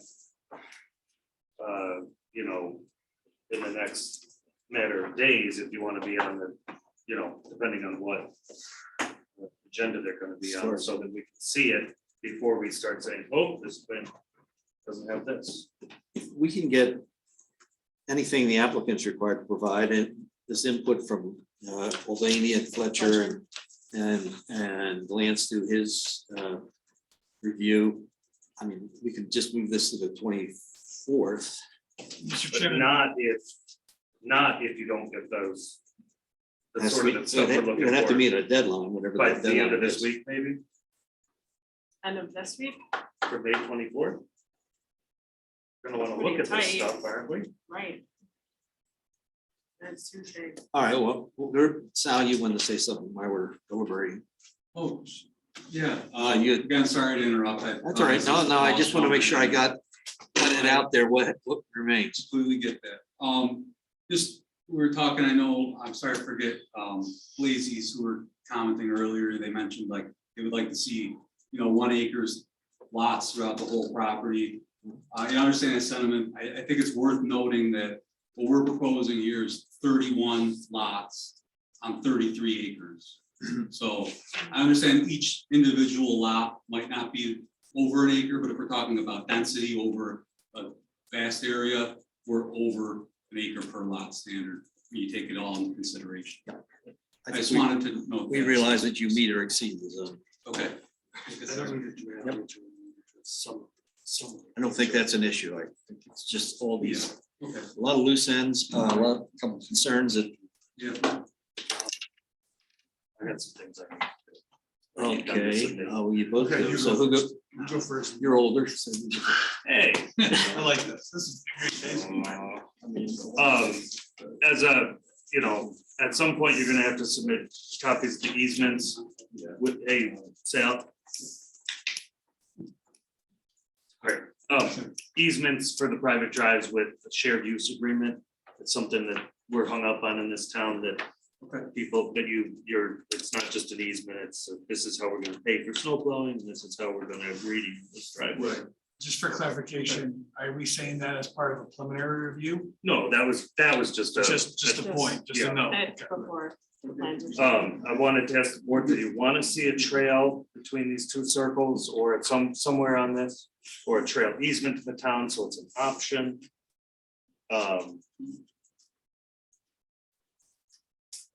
Well, I didn't really think that we needed a trail to connect them, but I I'm know, not saying people- you're gonna be running sewer and water Right. through the, Yeah, we will have to clear a strip out. and you could put something over that easement. Here's what made me think about it, is these people are gonna be in an HOA with these people a 15-minute drive away. Whereas, I mean, a 1-minute walk away. It seems like a no-brainer to me, but What would they have the benefit to go down the hill? Well, hey, Or up the hill. Huh? pay your If the HOA sidewalk- dues, or If the Hey, the sidewalk phone is is for it.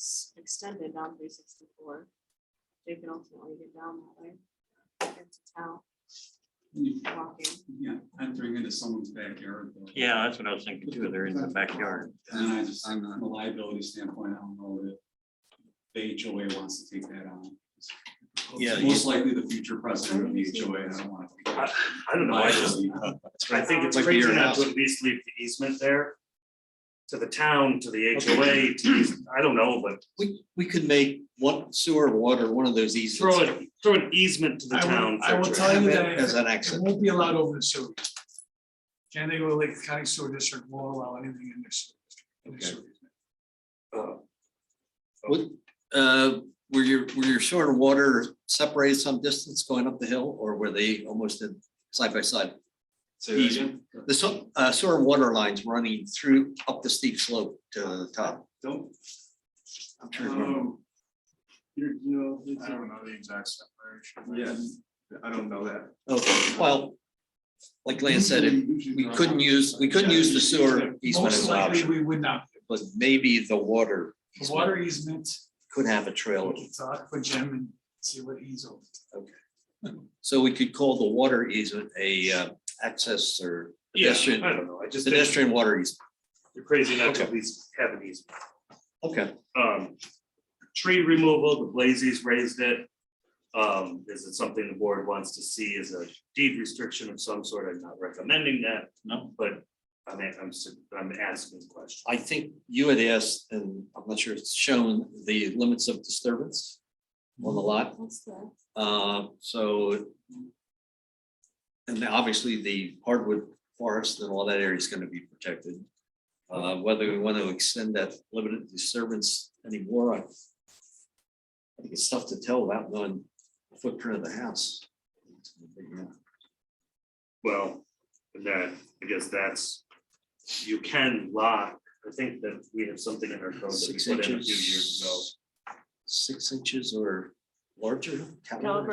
No, Wouldn't it? I think that they still have to come back for site plan approval for these houses. That's what I thought too. Right? That's what. No. No. It's the building permit.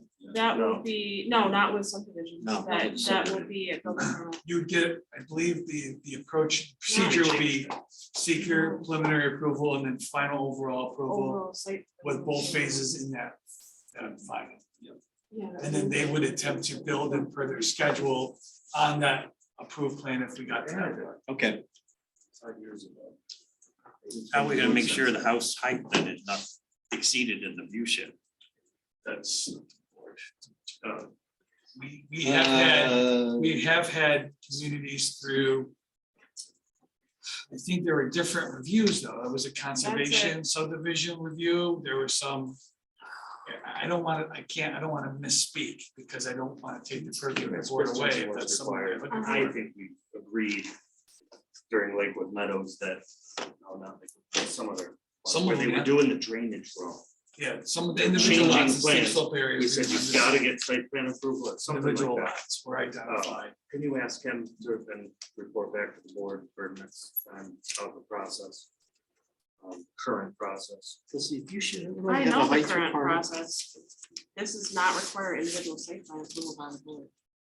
May not require, Unless but there's could the something I'm board missing. require? Yes. I think that's That's the what I question. meant. Could the That's what you board? mean, It's that fine. every lot would have to come back to the planning board. I think Yes, that's what I certain Okay. lots. meant. We did that once and Chris would remember. Chris Okay, worked there. I'll ask him.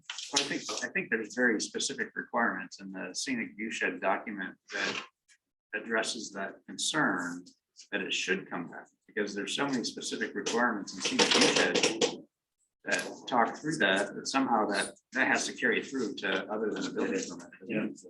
So. Understandings I think prevail. what we're saying is that there should be some kind of a determination brought back to you guys that clarifies whether or not we can or cannot do that, or how would that look like. Right. Understand. It seems like there's two documents. It seems like 220-34, which is the overlay district, plus the guidelines, the ridgeline guidelines somehow need to come together to make sure that the new owners still comply. I got one last thing, Okay, and I've asked for it at every meeting. And I'm gonna recommend that the planning board not vote, even hold a vote on it until we get this. I just wanna see a picture that goes all the way to Route 16 with the plan. I think the planning board is entitled to see that, you know, or possibly you're proposing a 9-story building over there. I don't know, We showed that before, not in color, but. well, however you wanna show it, every single structure proposed. Maybe you could just have like an overall layout on this one, differentiate Town of Hopewell versus Town of Canandaigua. John, have you been People in cars and. getting I would like getting it this colored. shopping list together? I'm not gonna be a stickler. Who else wants? All right. Anything, Lance had something, the young, Yeah, I the young just- man had, I just want, this is getting the better and younger better. man. So I just want to make sure I understand what the task is between now and the next time we meet. So that when we meet, we can go through these things were provided or these things were not provided. Everything that was just previously said by the staff, I had the highway maintenance agreement that you guys said that you've provided. I think it's important to understand how it's intended for those roadways to be maintained. Doesn't have to be agreed upon, but I think that language should be submitted so that we have a better understanding of what that looks like. I think it is important that the phase lines be corrected to show what is actually being built in phase one, i.e. the pond. I think for us to go through the environmental review and make the statement that that's part of it, it needs to be shown that way. We mentioned rendering from the road as part of the visual concern that we have to go through as part of the environmental prep. I think that'd be important to get that visual rendering, Sure. however we can get it at this point. I think it was That's something identified. you need by the end of the week. I don't know what the deadline is. I said that. I said that, not the board. For right now, I'm saying before the board goes through with the environmental review, which includes a visual concern, I think that some element that demonstrates that visual will need to be provided, whether it's specifically that or some other way, if you guys can demonstrate it, that's something that we're gonna need. And then the draft HOA agreement, I think Chris called it a summary. Whatever you can, whatever it is, just rough understanding of what areas are being maintained by HOA, I think will help better understand how this thing's gonna look once operational. Yeah, I want to be very clear. I do not want to see a draft HOA agreement. I want a couple pages on how this thing is gonna work. Summarize it. It's not so much, I don't really care because I'm gonna read the HOA agreement. But I think the board needs to know what you're actually proposing here. And I think the best way to do that is just a couple pages, summarizing. Then we have the overall plan sheet that shows Hopewell. And then we have a determination that has to be rendered on the final approvals and what that looks like. Nope. Or maybe. Not a determination on what you're talking, Not that, you're Some- talking about. some site kind plan. of, yeah, some type of a determination. I don't know in what form, just I some got it. kind of response back to the board as to procedurally individual lot approval, how does that work? How does it comply with the ridgeline and the scenic view shed requirements? I do want to make the point in response to what I said about requesting a determination. The zoning law determination was already issued by our zoning officer, indicating that parts of section 3 and 4 are in the scenic view shed overlay district. There must be one H outside, so that determination has already been made in accordance with our document. Besides those things and reviews being done and letters being received, is there anything additional from the applicant that you guys need? As far as the applicant's deliverables, I think, yeah, that covered Covered well it. covered. Okay. We've got some homework to do on our Yes. own as far as Correct. getting reviews from Mulvaney, Mulvaney. Fletcher, Yes. Lance. MRB, Lance's his, and I think that's what we gotta do. So, and then also we being the board, please read over the seeker part 1. Because when we take action on the part 1, we have to go through this thing step by step on part 2. So we want to make sure that we've addressed it adequately. So that's our homework. Staff has their homework.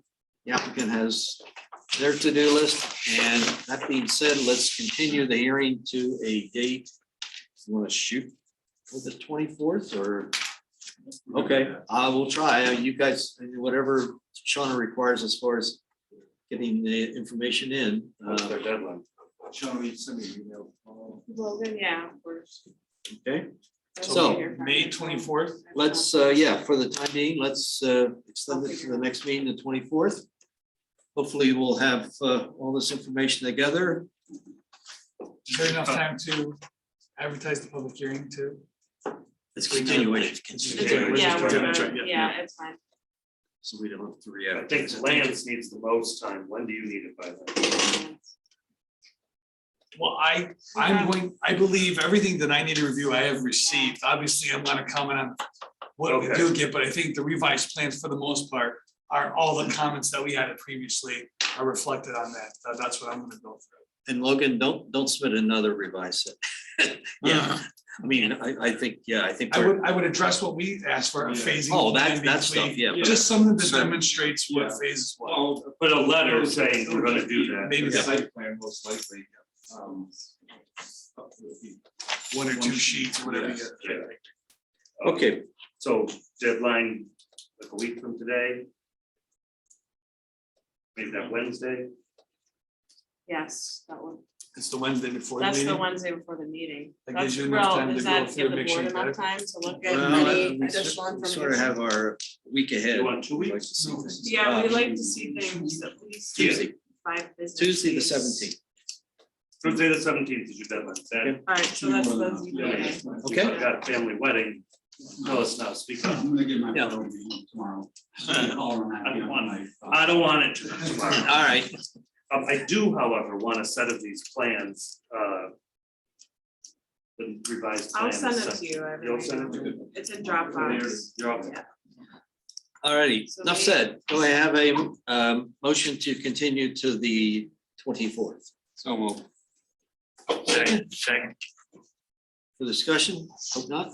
All in favor? I'm sorry, who's second? Bob, We both did the same thing. Oh, Who made the motion? Scott did it first and Oh, then Scott. Okay, thanks, folks. Sorry it took so much time, but I think it was well worth the effort. Let's move on to a new public hearing.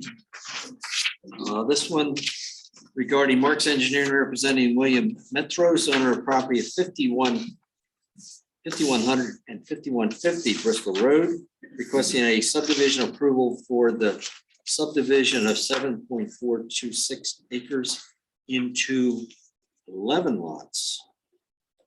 I will open the hearing. I guess my first question is, it 11 lots or 10 lots? Okay. It was original. So let the record be, yeah, the 10th lot is the lot in the back and the common area. oh, so they were combined. Yep. Yeah. Oh, it was. Originally Yep. 11 and now Okay. it's 10 of them. And I think we said it's got to be part of some lot. Okay, this should look familiar to some people. Probably Scott and Mark, you have not had any time to fully digest it like we did. We went through a review of this, spent a lot of time with the applicant and his engineer, coming up with a conservation subdivision that we felt was in conformance and for the good of the town. And it was approved conditionally. And then he was given a time limit to meet the conditions of approval. Those conditions were not met within the time limit, and 2 extensions that we granted. So applicant is back essentially to the drawing board, but correct me if I'm wrong. And your name and address? Peter Sarkis of Marx Peter, Engineering. okay, right. Peter. Peter will tell us if anything has changed from the last plan we saw. Yeah, really just the largest change is that 11th lot has been absorbed in the 10th lot, and the conservation easement remains the same, just under 1 lot, so it simplifies a lot of things as far as additional easements or easement utilities go. I believe that was one of the requirements and conditions of approval. It was, previously. right. So that's not new. Wait, I mean, really, Yeah. because you had that as a condition before. Yeah, beyond that, just things with the utilities, also work with the DOH going on water supply and realty subdivision. But I wouldn't say there's anything that's very notable. Nothing has changed from the approvals, Yes. right? Everything that was previously Yes. approved is being reflected on these plans. Yeah. And I guess the reason for your failure to get the plans in, is that a hurdle that you've overcome, or is that? Yeah, yeah, that was. We don't want to have to go through this exercise again. Yeah, no, I don't expect to have any more hurdles like that.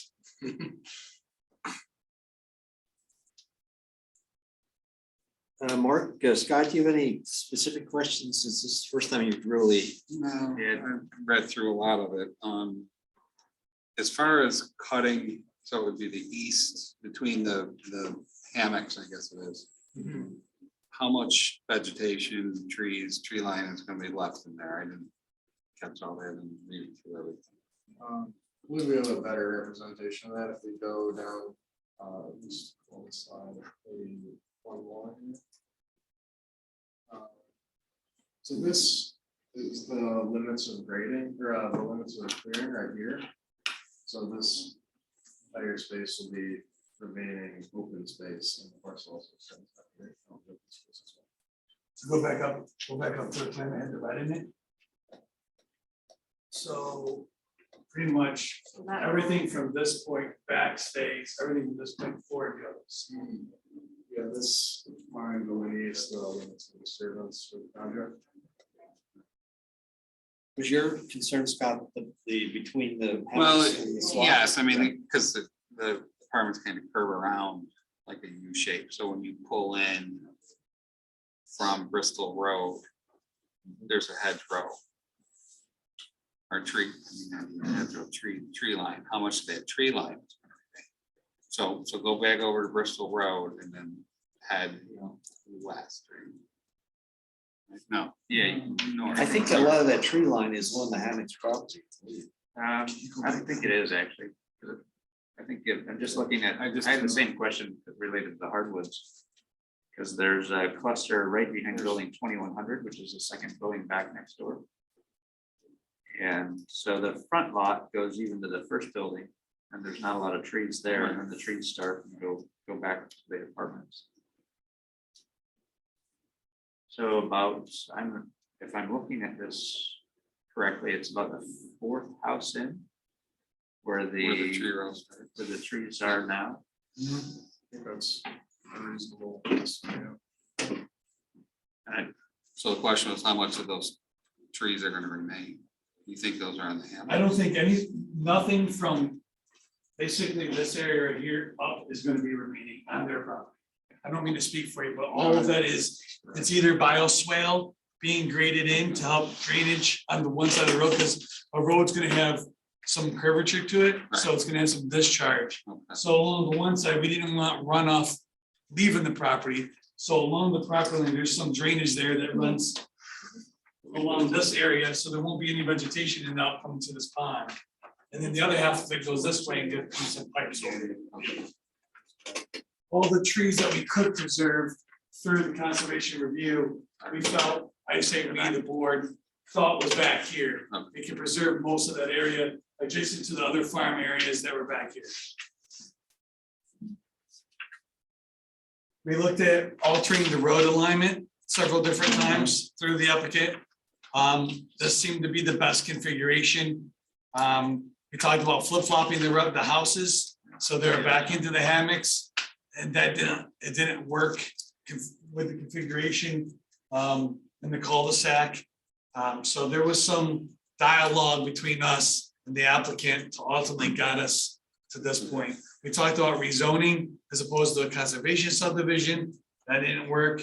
So the best way that I think we came up with was conservation and preserving as much as we can while providing what was ultimately the goal of the applicant, smaller lots, more affordable lots. And is that how you dealt with the 10,000 square foot requirement? Yes, So through conservation, which allowed the reduction in lot size. I saw the sidewalk. I guess a question that I had, are there any, was anything added for trails through this? There was I'm sorry, Chuck. No, go ahead. We We tried to run a trail to the back, Mark, and then down that flagpole. Yeah. And it would have gone into the city of Canandaigua, and they said, we don't want it. Yeah, they want to know. Yeah.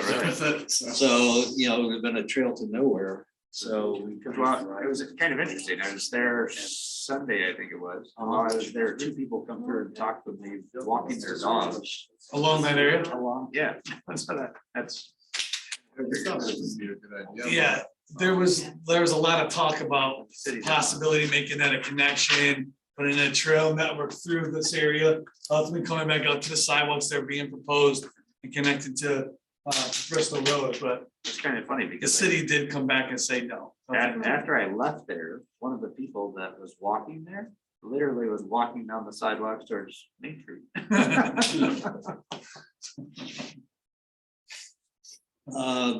The lot 10 will be the owner of that entire conservation easement all the way out to Bristol Road. I mean, there will not be an HOA involved with this. It'll be a single owner will own it, maintain it. So So the easement will be to the town of Canada. it will be an easement to the town of There'll be Canada. easement mark. I think at one time, Mr. Metros was thinking about, I was gonna be his home. Yep. And he said, you know, that'll be my lot. Well, that's still the case, I'm not sure. I believe that's those. Good. Yeah, he was really excited about taking over the lot and, I mean, that open space in the back. Um, Anything else that? No, you guys, I don't think it was clear that the sidewalk easement out of Bristol was shown on the record plan, Pete, so I want to make sure that's shown. Because I know there was a commitment that you had made previously. Um, On the 10,000 square foot question, and this is probably more of an education for me, and Lance, maybe this is to you. We're taking the conservation, that we allow the 10,000 square foot reduction to the 9 and change that some of these are because of the extension on lot 10, is that correct? So the idea is that we get that in exchange, is that, No, help me so understand it's that? under the conservation subdivision section. Yeah. Chapter 174 of town code has regular subdivisions and conservation subdivision. Since this qualifies as for a conservation subdivision. Doesn't that still have the 10,000 square foot requirement? No, you're waiving that as part of that. Yeah. That's so, That's a waiver is by the planning board, that's not a, when I read that section, and that's why I'm asking. it's not for exactly clarification. a waiver. It is, you're right, Mark, it is a waiver You're by the. setting the, well, it's not a waiver, the planning board is agreeing to the lot size calculation. The number of lots is determined based on the conventional plan, right?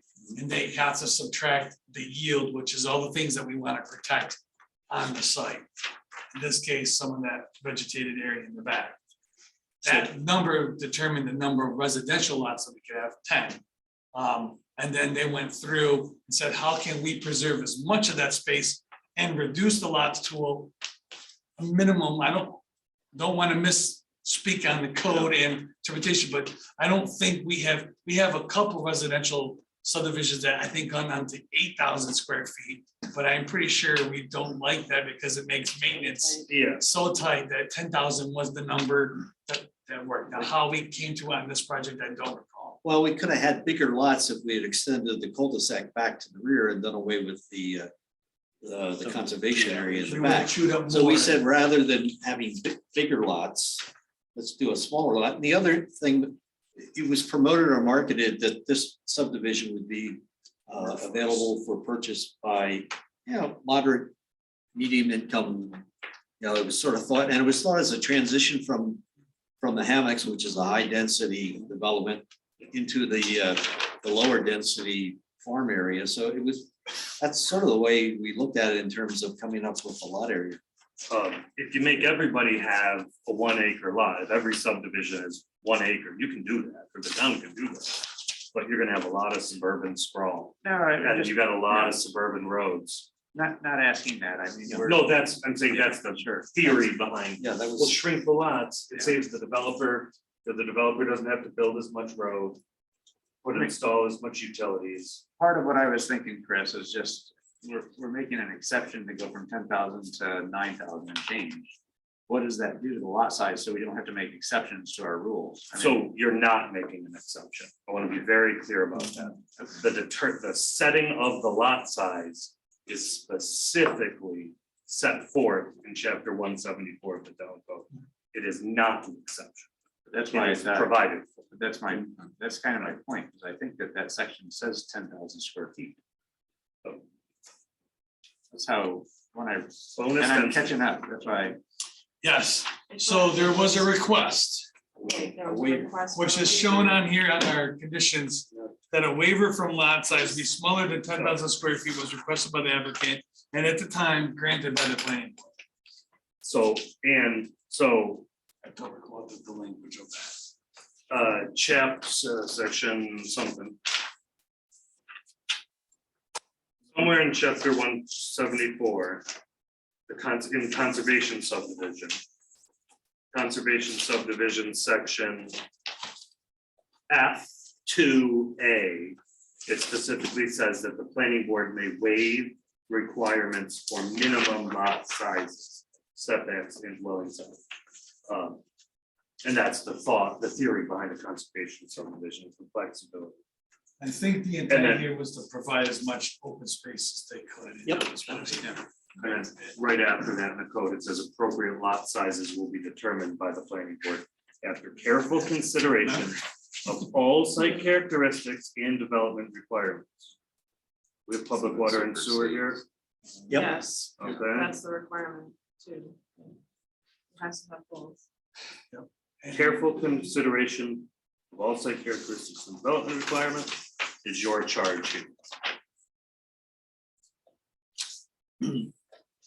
And we exercised that previously, I guess. Yeah, just catching up. I mean, there are a ton of notes. No, I That was my understand. fault. You were saying it, That's a good, you make a very good question. We You raise a very good spent question. A lot of time. 6, 7 meetings on this. Squeeze it, push it out. Okay.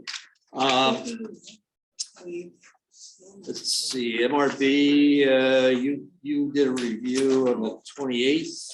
all of our questions have been addressed Okay. and We did receive a letter from Mrs. Couple. She had some concerns about keeping it open and not having it developed and, the area is changing. And so certainly that would be part of our deliberations. Cross-section, the SWIP plan, I mean, that's something that. SWIP. Yeah. So we previously approved it, agreed upon it, signed them as for form. So everything regarding our review and town's review of this was done and approved upon. We were willing to sign the plans at that point. Unfortunately, all the conditions hadn't been addressed. One major one was the conservation subdivision Plan. requirements. So with that being said, that's ultimately what prevented us from signing it. And that's why the expiration, that's why it expired. And now it's come back to you guys from the beginning again, going back through the process. Okay, I've been remiss in not going out to the public. Ma'am, are you here regarding this I'm application? Tabitha Castellangelo Metros. Oh, okay, you're just I was observing. the last Zoom that we were all on when we finally got the initial approval. Okay, So of course I'm here and can answer any questions about my father okay. and his nice I little lot. thought you that looked he's familiar. living. Yeah, Okay. so that is why. Thanks for coming.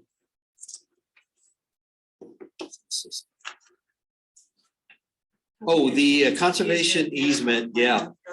That's where you were kind of hung up as to who was writing it. who was Yeah, I approving it. think, I don't really recall, I've seen some emails where I was involved in it. If I dropped the ball, I apologize. At this point, the applicant needs to produce a conservation easement plan and whatever else is called for by the town code for the approval by the board. And This is the way Lands the and draft myself. condition is written for, just to make sure it's correct. And if there's questions on it now, we can have it. It's worded a conservation easement and management plan for the overall project is prepared by the applicant and forwarded to the town of Canandaigua for review by the town attorney.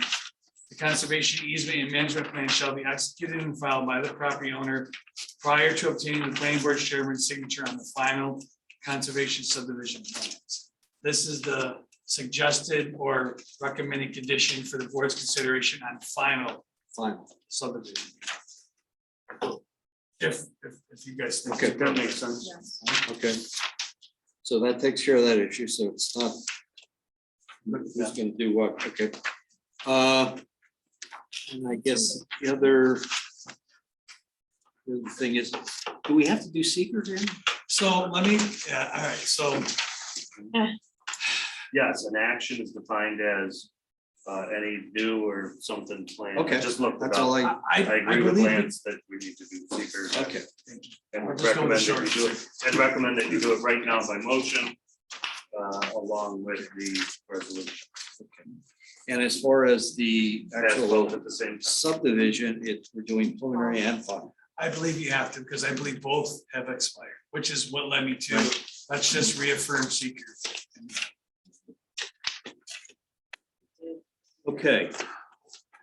I don't think there's anything That's outstanding. Board feel comfortable moving forward? Yes.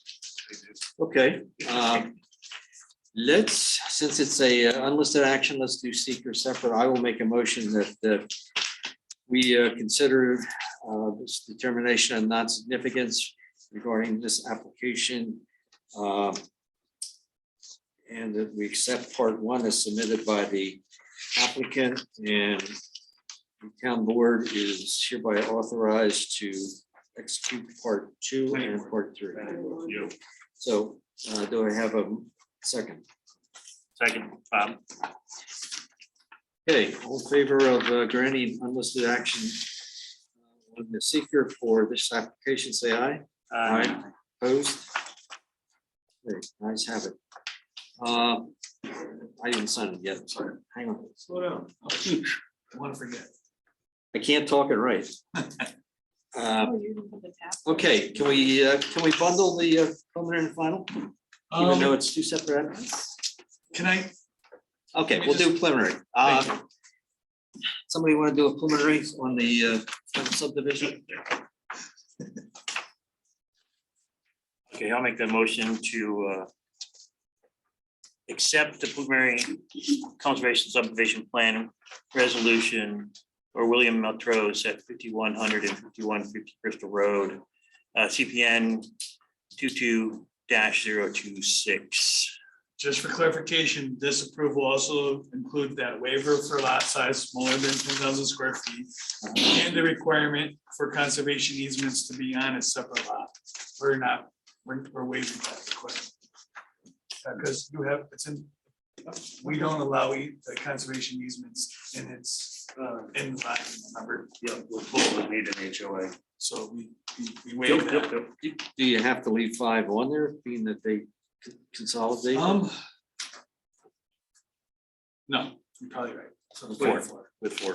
Well, no, wait, No, no. No, you need we have to leave leave it. out because we're Please leave acknowledging out. that we're getting rid of the requirement that conservation easements cannot be an easement, it's gotta be its own property. We're waiving that, Okay, and saying that it can be. okay, Yeah. leave understood. that All on. right, okay, we'll leave it. What's So second? Bob, there wasn't a second. I made a yet. motion. I'll second. Sure. Okay. Preliminary. All in favor? Aye. Aye. Opposed? Okay, motion carries, and the final for Mr. Edwards.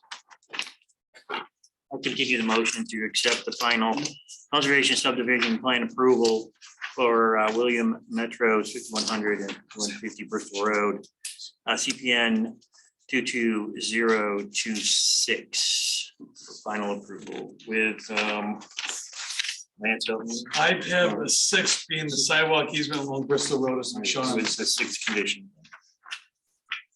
Okay, a motion second. I'll second. Second by Scott. Further discussion? Not, all in favor? Aye. Opposed? Motion carries. Okay, Keith. Hopefully we don't see you again. I mean, not on this application, not on this one. Scott, I closed the hearing, John. I said it under my No. breath. I heard. Okay, we're moving on to a couple sketch plans. One being from Thornton Engineering representing Cook Properties. It's listed on our agenda. But Mr. Thornton and the applicant would like to continue to the 24th to get some renderings and final architectural drawings. So that will continue.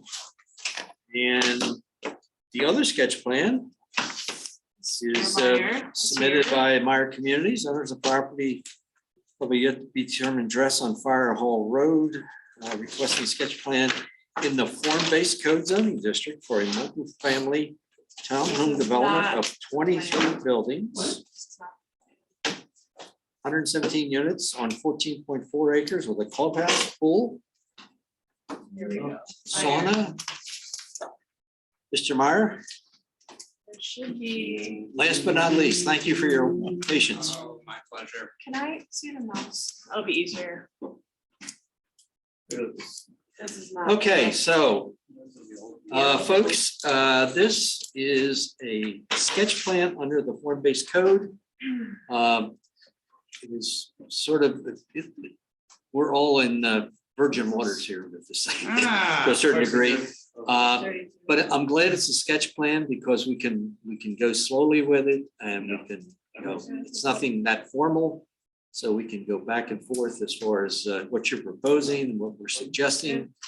And it more or less meets the provisions of the sketch plan submittal as part of our form-based code, which typically is a one-on-one with the zoning office, but you're taking it up one step to the planning board. Yeah. So Mr. Myers here to explain what he hopes to do out on Firehouse. 4 stories. Yes, sir. 35 feet. Hi. So. Give us a Show us. location first, Show a us. reference, so we're all Yeah, clear as show to us where the where property we, is. that Fire Hall Road and Emerson. Yeah, so, okay. Sorry. You got, no, you're good, John. So, you've got, If there's anything other plans. so I've never seen the plan. It's turned. Here, let me turn it. Sorry. No, no. Hold on. There it is. Why don't you stand Sorry. like that? Applicants that I've never seen. Sorry. Fire hall going Fire vertically. Hall, Yeah. north, south.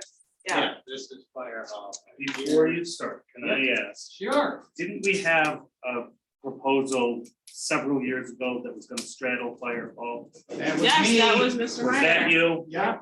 Is this replacing that, or did you already? This is do it? replacing. Okay, Yeah, that never became formal. I just didn't know if that. Okay, now, and that was the first thing Shauna asked, where have you been? Wow, did you, your timing is perfect. Yeah, you waited just How many were you- long enough. How many were you proposing then? About the same thing, but, Okay. so the reason we went away, I didn't like the plan.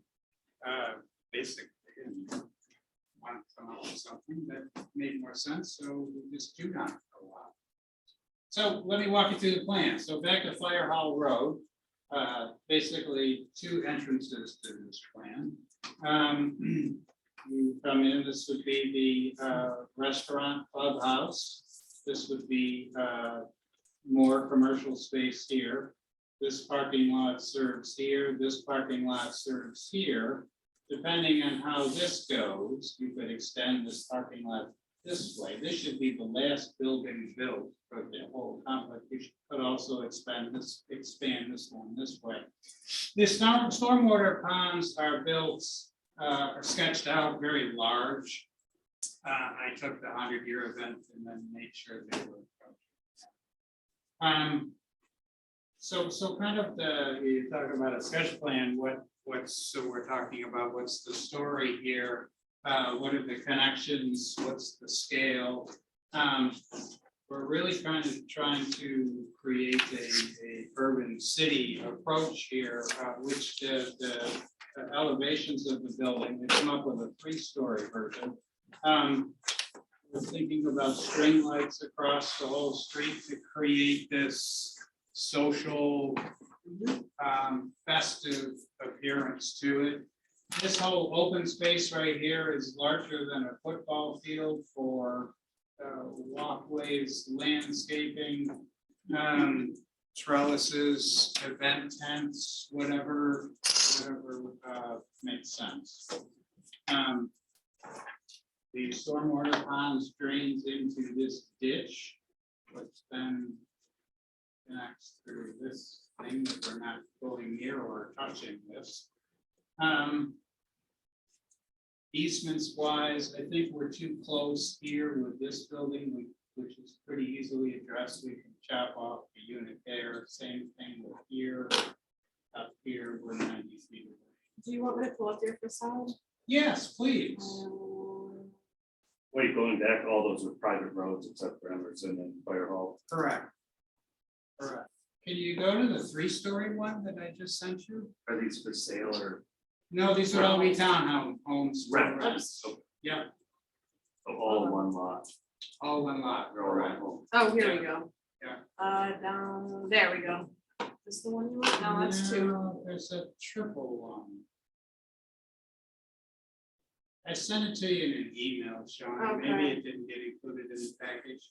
Whatever. Do you want me to show your renderings and these are. Yeah, so these are Kind of pictures like, similar. yeah, I took off of, in Boston off of Marlborough Street. And it's kind of what we're, basing this whole thing off, this line of row houses with these bump outs. They're on an average of 8 to 18 feet away from the road. The closer you can get to the road, taller, you're really creating that city urban appearance. Exactly.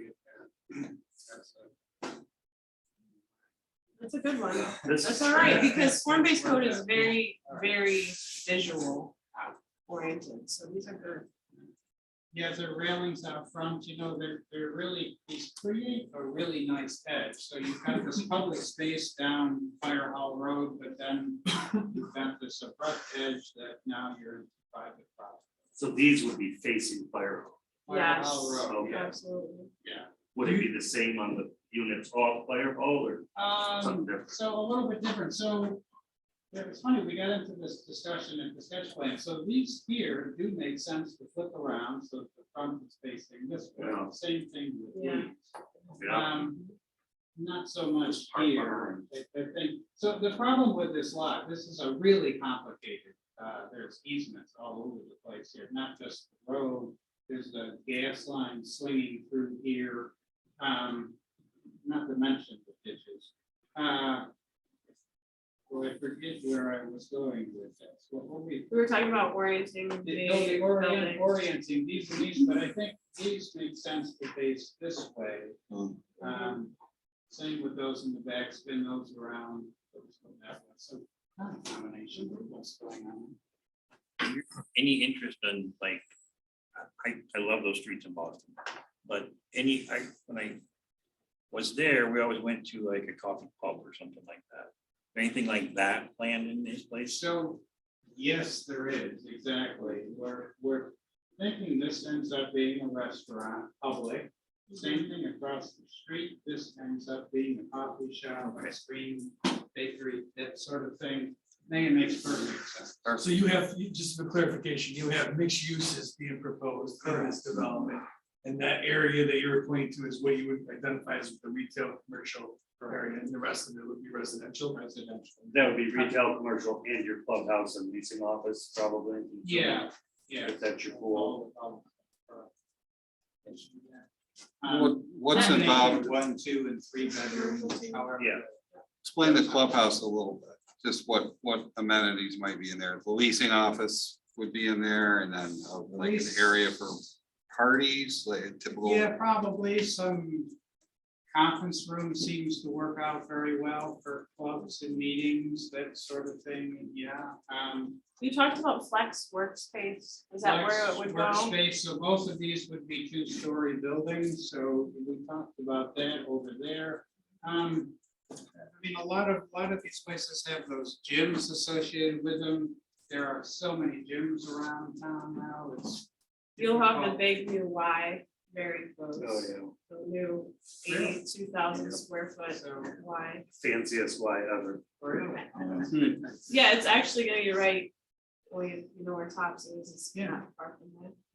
Yeah, so how do you compete with that? You really can't, so it's. Are all the buildings, are they all 3 stories? So they're 2 stories, but building the trusses in sort of your triangular shape, you can make it 3 stories and put windows in the front, and it's really just Like usable space? unusable attic space that's not even accessible. Because I think once we get to 3 stories, fire code has a funny way of for us to deal with. It gets really complicated, yeah, and then there's do you want to go up 3 flights of stairs and road that. Elevators and everything. So- Yeah. Okay, so, but to be clear, you're proposing 2 floors. 2 floors, yeah. Okay. Yep, I got you. Fair enough. Yeah. Playgrounds, anything like that? So, yeah, out in this space, that's all what that would be for, something like that. All vehicular parking would be outside, no So- garages. 100% of it, no garages at all, and then we're also, the electrical plan is rather confusing, but we've got it figured out, so every single parking spot, actually, we're running conduit from there to back into the unit. Assuming that chargeable cars are coming, I don't know when, and the standard seems to be all over the place, so it seems like the best thing to do is run conduit out to designated spot, and then we can adjust to every single one of them. That's their own dedicated charge. You have handicap accessible buildings. I don't know if that would fall into that because they're all 2 stories. But it's I don't know. We might be Is able that to cover required that. under the? Well, are they apartments or 2-story townhouses? Town. Yeah, you would be. Rent. With their rentals. For rent. Yeah. You know what the price point might be starting, so they're up to 3-bedroom? Really don't. So it's a combination of 1, 2, Yeah, and 3 something. bedrooms. We were talking about affordable housing, Yeah. you know. That was a big push or gonna be a big push, and so these, you don't have any thought? Probably market rates, as most newer places are. You can go to, you can sit there, vacant. That's I mean, the whole, the plan is this is phase 1, phase 2, 3, and then 4. And how long that takes to fill it out depends on how fast you fill it. Storage capacity within the built, none. None. Basements, No. all So- slab on grade. So slab on grade, they're actually the actual internal configuration does have some storage space in it. On the first floor. We require Heating room. X amount of square feet. So, I don't know in the form-based code. In the form-based code, we require 1,100 or 1,200, no, but that's for, what are we talking about? townhouses require and apartments require Apartments do. 100 square feet Yeah. of storage Oh, space, either, I don't know. you know, pantries and mudrooms in the floor plan or Yeah, so Right. we've actually had that with the. Is that in it? room in it, and it's more townhomes. I think it's, I don't know if this will require a specific amount of square footage, but at some point, the town board will ask, and I think this board will ask, where are people gonna put their bicycles? Where are people gonna put their baby equipment, baby So supplies? we've got. So have some floor plans at some point.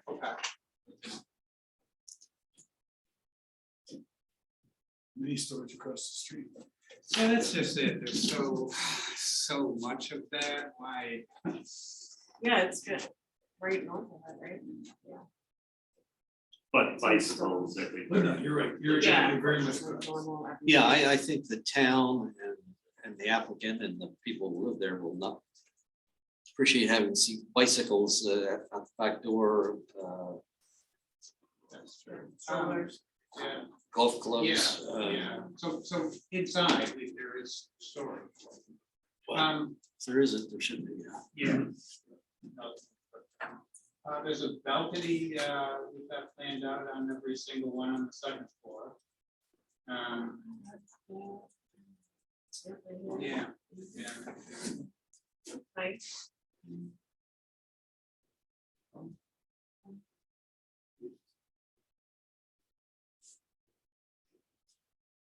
Do you have any projects that you have built similar to this anywhere in the area? So I'm an engineer by trade. Good for you. This would be my project.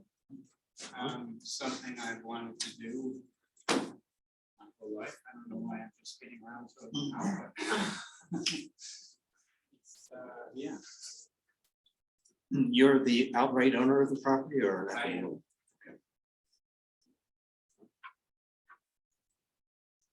Yeah, so part of this was I wanted to create something that I was proud to do, wanted to do. but Have you spent a lot of, have you spent a lot of time reviewing the form-based code and all I the have. nuances I and have. requirements Back and, Backwards and forward several times. okay. because that's what we'll be looking at. Probably looking at it, it's harder since it might be our first application Yeah, this might be the very first between you and Mr. one. Mr. Cook. Yeah. I would like to see, right? So it's the non-residential portion would be the two areas you pointed out either side of Yeah. fire hall. Yeah. Okay. Everything else is residential. And then open space, fields. Yeah. That's pathways, walkways around there too. So, Yeah, pedestrian so, access to Heron Park. and then I've kind of got some parking shown. Oh, that's parallel parking. Here, parallel parking as convenience parking, they've got dedicated, there's lots of parking here. Well, yeah, maybe you can limit some. You could, it's certainly around here, I think it makes a lot of sense with Yeah. public space being there and still have those. And in most city applications or city scenes, you have parking along the street. There's no curb on the street right now, so we would need to have a curb there. The other thing we don't have is connections that 332 sidewalk wise. Or down Fire Hall Road, as you mentioned. And then sidewalks are nice, bike lanes and scooter lanes are probably coming. How close is it to Uptown Landing? Because Uptown Landing's to the south. Yes. It's a few parcels over. They don't abut. North, no, they Or do north. not. This is north of, it's down. Yeah, this is up there. Yes. How many parking spots are you I was proposing? gonna ask them, do you have a That's a calendar? lot. There's two, yeah, there's two for every single one, and then there's a bunch extra. Yeah, I'm just I forget thinking, exactly what, You they've got- got plenty of parking. 4 units here and 4 units here. And then what's that? 25 spots? Yeah. Plus out there? Yeah. I think that's way too much.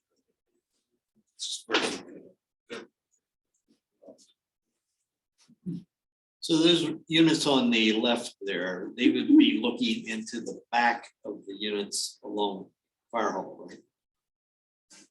These, Go left, yeah, those would be looking, yes, Into the this back would of be those. turned, this would be, well, the parking would be moved. Right, we talked about moving these. Yeah, I don't know if I'm going along. We did talk about that. Here's the problem with this side, is that it's so narrow and long, it seems like the best thing to do is make it as dense as possible. It opens up more space over here that's usable. So I have played around with so many different versions over here, this seems to make the most sense. So yes, it's kind of, I don't think it makes sense to flip these around the other way. I think this should be the front, you pull into your front. Which is not, or not permitted in form-based code. what's that? You can't park in front of and you have to have On all the side or parking back, areas. Side- Oh. Well, no, hang on, I got your solution. Oh, okay. Yeah, Yeah, I just building here. eliminate all these parking spots. Is that in relation to the street? though, Tony? that's what I was thinking. These Well, residents. parking Right, spaces, but. Yeah. Then we have to eliminate look at parking. You're It's over. orientation. Where you mean, and then you make these Slide people it. park out here? I think there's. gonna be Well, more. I think 8 units. This is passion on, the car dealerships? No, I was just No. looking at. 11 I wanted to- plus. Could you pull up on? 8 units should be able I think to there's a different share share. 16 spots, right? Yeah. Oh, 16 plus 8 units should be able to share 20. By pulling up I'm this saying, area? If you I could think pull you up could on Court, eliminate yes. a whole row of parking, maybe. Have to add some somewhere, but Cars in there. Mhm. So you've got So the used car 8 dealership units shouldn't. here, You got the that's the vacant, Hondas there. 22 Honda plus and 4 shouldn't have Yeah, but it's not, 26. there's not a G-Cent. well. What's above that? That's a garage, up to the left, it's a garage. Oh, that's- No, Somebody that. else. And I'm just giving you Yeah, right. my own I stylistic appreciate opinion. it. Do what you want. I like the comment. That's the one. But to be clear, if they are proposing parking in the front of the building, Type in firehouse, procedurally, maybe? they would need. Firehouse, variance for that. I think we could, I'm and wondering, it should fill in. yeah, if the board could waive it as part of a, Is the Go back form just a based little on bit, the 'cause it variance? was- Question. Well, Yeah, is there, there's We some- should figure that there's out. gonna be a lot that we Oh. need to figure Plan. out. It's gonna take Learning some time. experience, probably. This isn't a quick. Just type F. Unfortunately. Well, for Mr. Myers, is the board like is there a difference? I know If you you wanna can't see zoom it. Street, it, not Kim, street I can parking. take the, you wanna take the mouse? Sure. Good She question, can't see it, whenever. but I think a bunch so populated down Borland, it says firehouse. Sorry, good shot. No, it's okay, I'll zoom Kim, we in. need to put you in the middle. The ditch that's on the right side of that drawing. Where am I? I think. we- Right. Oh, there it is. I don't There's think one all eight. the- Go up. Got it, I know where I am now. Yeah. So related to the parking, I guess I had a question, is there a difference between off-street and on-street parking? So can the parallel parking be on-street parking and It's then between- off-street go to the Kapner, back inside? Kapner is here, Emerson. I think that's the proposing, yeah. The on-street would have to be parallel. Yeah, I believe in the code, when we look at off-street parking, To the I don't know that it east is- defines- when we say off-street, I've Yeah, always there's- assumed it To was the east of the parking lot east parcel. somewhere else. Right. There's a But vertical I know that piece. we've had applications, not many, Or the farm. that have the street Yep. parking on it. Here's an example. Happiness House. Yep. They have a road It looks like dedicated to town with on-street parking. Pipeline. That was part of the off-street parking Yeah. requirements, Right, if that makes sense. Here, The Yeah, I vertical thing, what is I it? think the only reason part of the reason for asking that is if you look in form-based code, it shows vegetation I think along it's all of similar. the streets. Right, so then are we allowing the parking in the front, Right. right? That's, I think that's another area that has to be defined. But No, Couldn't that be received parking in the front? That's what I would think. what's that building?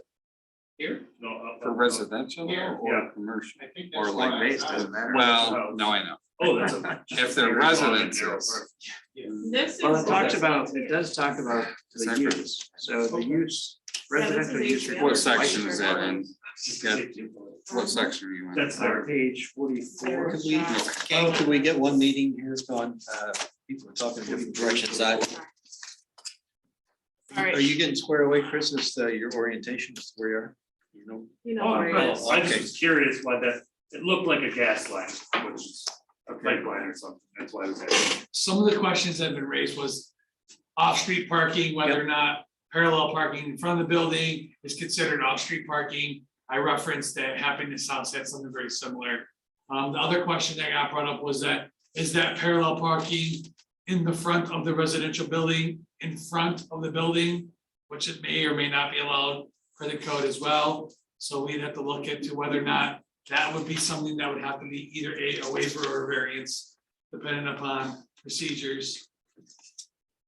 I know there's some landscaping requirements. Yep. In the form-based code that we have to look at as well. So with that, I don't know how far you got with it, but with your proposed parallel parking in the front, do you leave yourself room to do landscaping along the front of that corridor, or does that get eliminated due to the need for the parking? Yeah, no, there's room for landscaping, and it's a big, you won't have any issues with me not planning. I believe it. Mr. Meyer, if you haven't already, certainly should look at any constraints on this lot in terms of, well, you did mention easements that, so, you know, plot those out on your site plan at some point. You can see the gas. Yeah, okay, and any others, you had said there were a couple easements right across. And then the other thing would be any natural resources on the property regarding floodplain, wetlands. I don't think there's any mass tree clusters of any form. There's no steep slopes. I'm assuming. It's a dead flat. Dead flat. Was there, So just make sure if you have any constraints from an environmental standpoint, make sure they're They came up. accounted for. Actually, yeah, was. I was just gonna ask on that. For us to engage with DEC on this, because we want to fill it this would be the connection to this storm, same thing with this one over here. And then we wanted to culvert the rest of it and fill it in.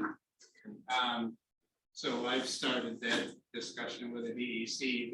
Very clever, the form that they want me to fill out are asking very detailed questions about the stormwater pollution prevention plan, which I have in sketch plan, not detailed enough to answer the question. So I'll have to take that to fruition. Is that a Class C stream or is that just a? This project, one of these projects up here, when they got approved, that stream was one of the things that got brought up. I want to say this might be like That was 10 the years ago. Honda dealer when he Yeah. expanded. And the piping, and they wanted to fill all that in, and Army Corps came back and said they couldn't because it was contained water 6 months out of the year.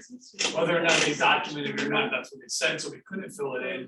So we had to leave it open swale, and that had a blue line, so then we had setbacks from that blue line that we had to adhere to. I know we talked about it roughly at the meeting, but I don't. Okay. I think it's gonna be predicated on what you can come back with from the Corps and DC about Okay. what they will allow you to do and what they won't allow. All right, so I'll go forward with that. That's, I mean, the ditch literally starts right there and it is dry all the It time. was documented very well by the applicant at the time that there was no water running inside the ditch. And the Corps was pretty adamant about canceling it. At the time, now this was 8 to 10 years ago. Okay, anything else? Size. What's your timetable? Ready to move forward now. Well, your As next soon step as was, we get, I mean, we walk through, we get the permitting done, we will start. Is over 5,000. well, you would follow section D of the form-based code application for planning board. Correct. And since this is more than number of units, you have to go to the town board. So if I understand it, it goes from here, goes to the town, then it comes back. Well, here for the we're real- looking at that now because, yeah, this is just sketch. Yeah, I'm considering this the sketch. Right, phase. so it looks like formal site plan would come here. Recommendation to the town board, just like, almost Just like. like an MUO. Let's start, well, no matter what, you need to, if the board is good, Start hard and I on think it. you've Have them gotten some go, positive yeah. feedback. And Do an your plans. application, Or whatever actual kind of application has to be submitted before it can get forwarded to the town board. Well, we wouldn't want to send it to them as sketch plan. Right, and then that, on that application, I'm learning too. Yeah, On that we're, application gets submitted, I'm assuming an internal review has to be done inside the application before it goes to the town board.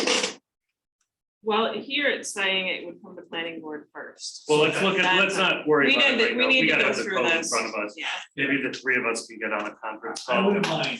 That's how we've always I would like succeeded to. in these, that three of us I agree. sort of bang it out. I think we need to, just take a look. And you have a unique application for, Well, Form-based. we do, and I think it needs some revisions. Oh.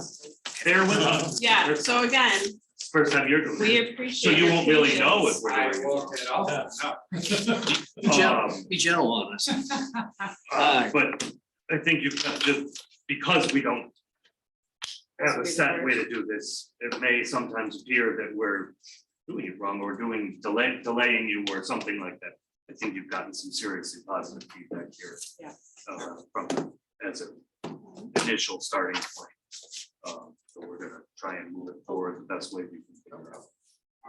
So that's Thank you, good. Jim. So I'll get specifics back from you, Shawna, as to. Well, the three of us will meet and Yes, get back to yes. And you with outline what the next specifics. step You will With get, your next you will get steps. specifics to from Sean as soon as Yeah. we figure those steps Yep. out.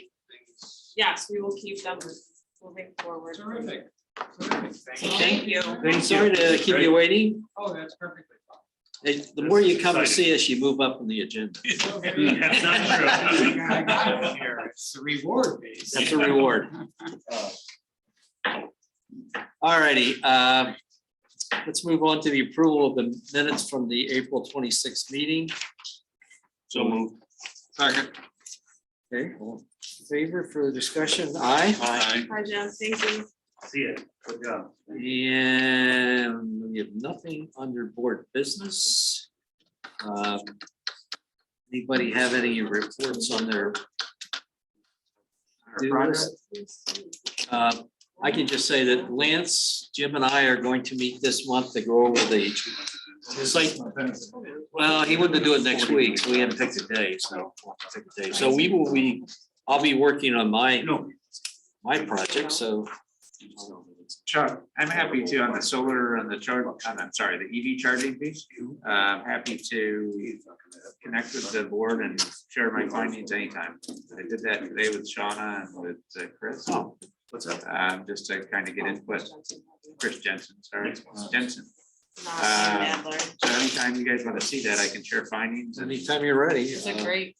Was it in a, We can do it in one of PowerPoint? these meetings, or I can schedule a team meeting. okay. I'm happy Yeah. to What do about it the some other first time. meeting in June? Yeah, it's not gonna be next meeting for sure. So maybe the first meeting in June. So that's fine. Whenever you want to put it on, it's ready. And you were Verizon. 5G, Sean and I have a Zoom call tomorrow with the team from Verizon. And they want to meet during the day. Yeah, They it's a Zoom call at 1:30, so Sean and I, and then the recording, Sean has said to invite to them, so we'll have a Yeah, we're gonna recording, have a recording. and then we can go from there. We'll see if it's worth. I don't wanna, I'm not overly confident in what we're gonna hear, because they keep asking us, what do you not know? Well, we wanna know everything about. We have a Speaking of, commercial. we got this letter again that we got last year about. And I sent him a copy of that from the attorney, and so he sort of knew what we were looking for, so I had sent the one you gave me. from All right. Oh, That's what they send out to all the It's been towns. trying to get. And you've been talking to Dave What, right or and red? Right, red. Dave and Bob and the plan is growing. Let's just say the solar plan is getting more we're complicated. in depth. Complicated, just trying to touch all bases. Very good. Okay, so training, we all went through our training 2 weeks ago. Mhm. We all got 5 hours You all got 5, you were, if we stayed the whole time. ultimately, everybody got 5, Okay. nobody noticed you leaving early. because if you snuck out, we didn't really keep track. Okay, good. Fletcher's in the party, not counting. And you had the Genesee Valley Yes, that's Friday, I'm gonna go to that. Batavia Mhm, Batavia training. and county might have something, John. John usually tracks that. Okay, next meeting, 24th of May. We got the Ag Society in with the pole barn for the pig exhibit. Bastini, depending on whether he gets CBA approval next Tuesday. From Batiste, you got, ECB reviewed it.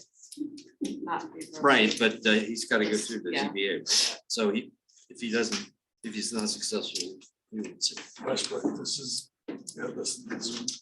With Westbrook, on Olinda, is that the same as we have with Dunkway? Is it?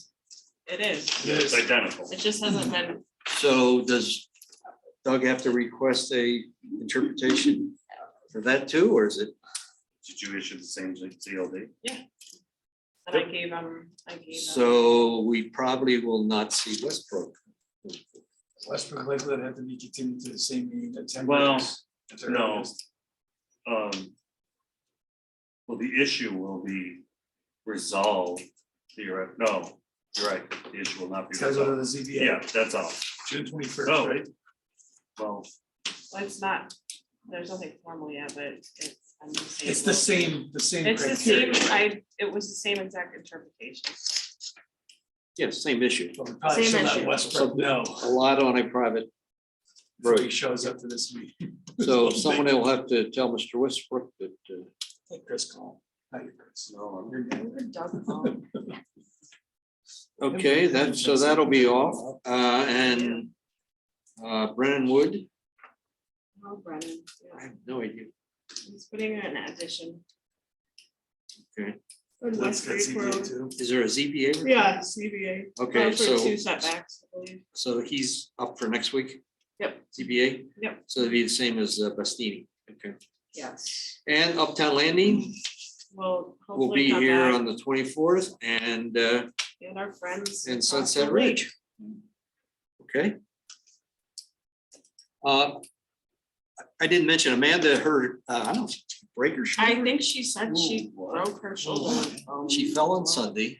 And, yeah, I guess she She said might she need surgery. either broke it or, yeah, Collarbone? she's had, She said shoulder. she didn't say how. Ooh, ouch. So, She's my neighbor, I should check she on her. said she was even woozy, loopy, that even she couldn't Let's participate. get in her gym. involved in some stuff.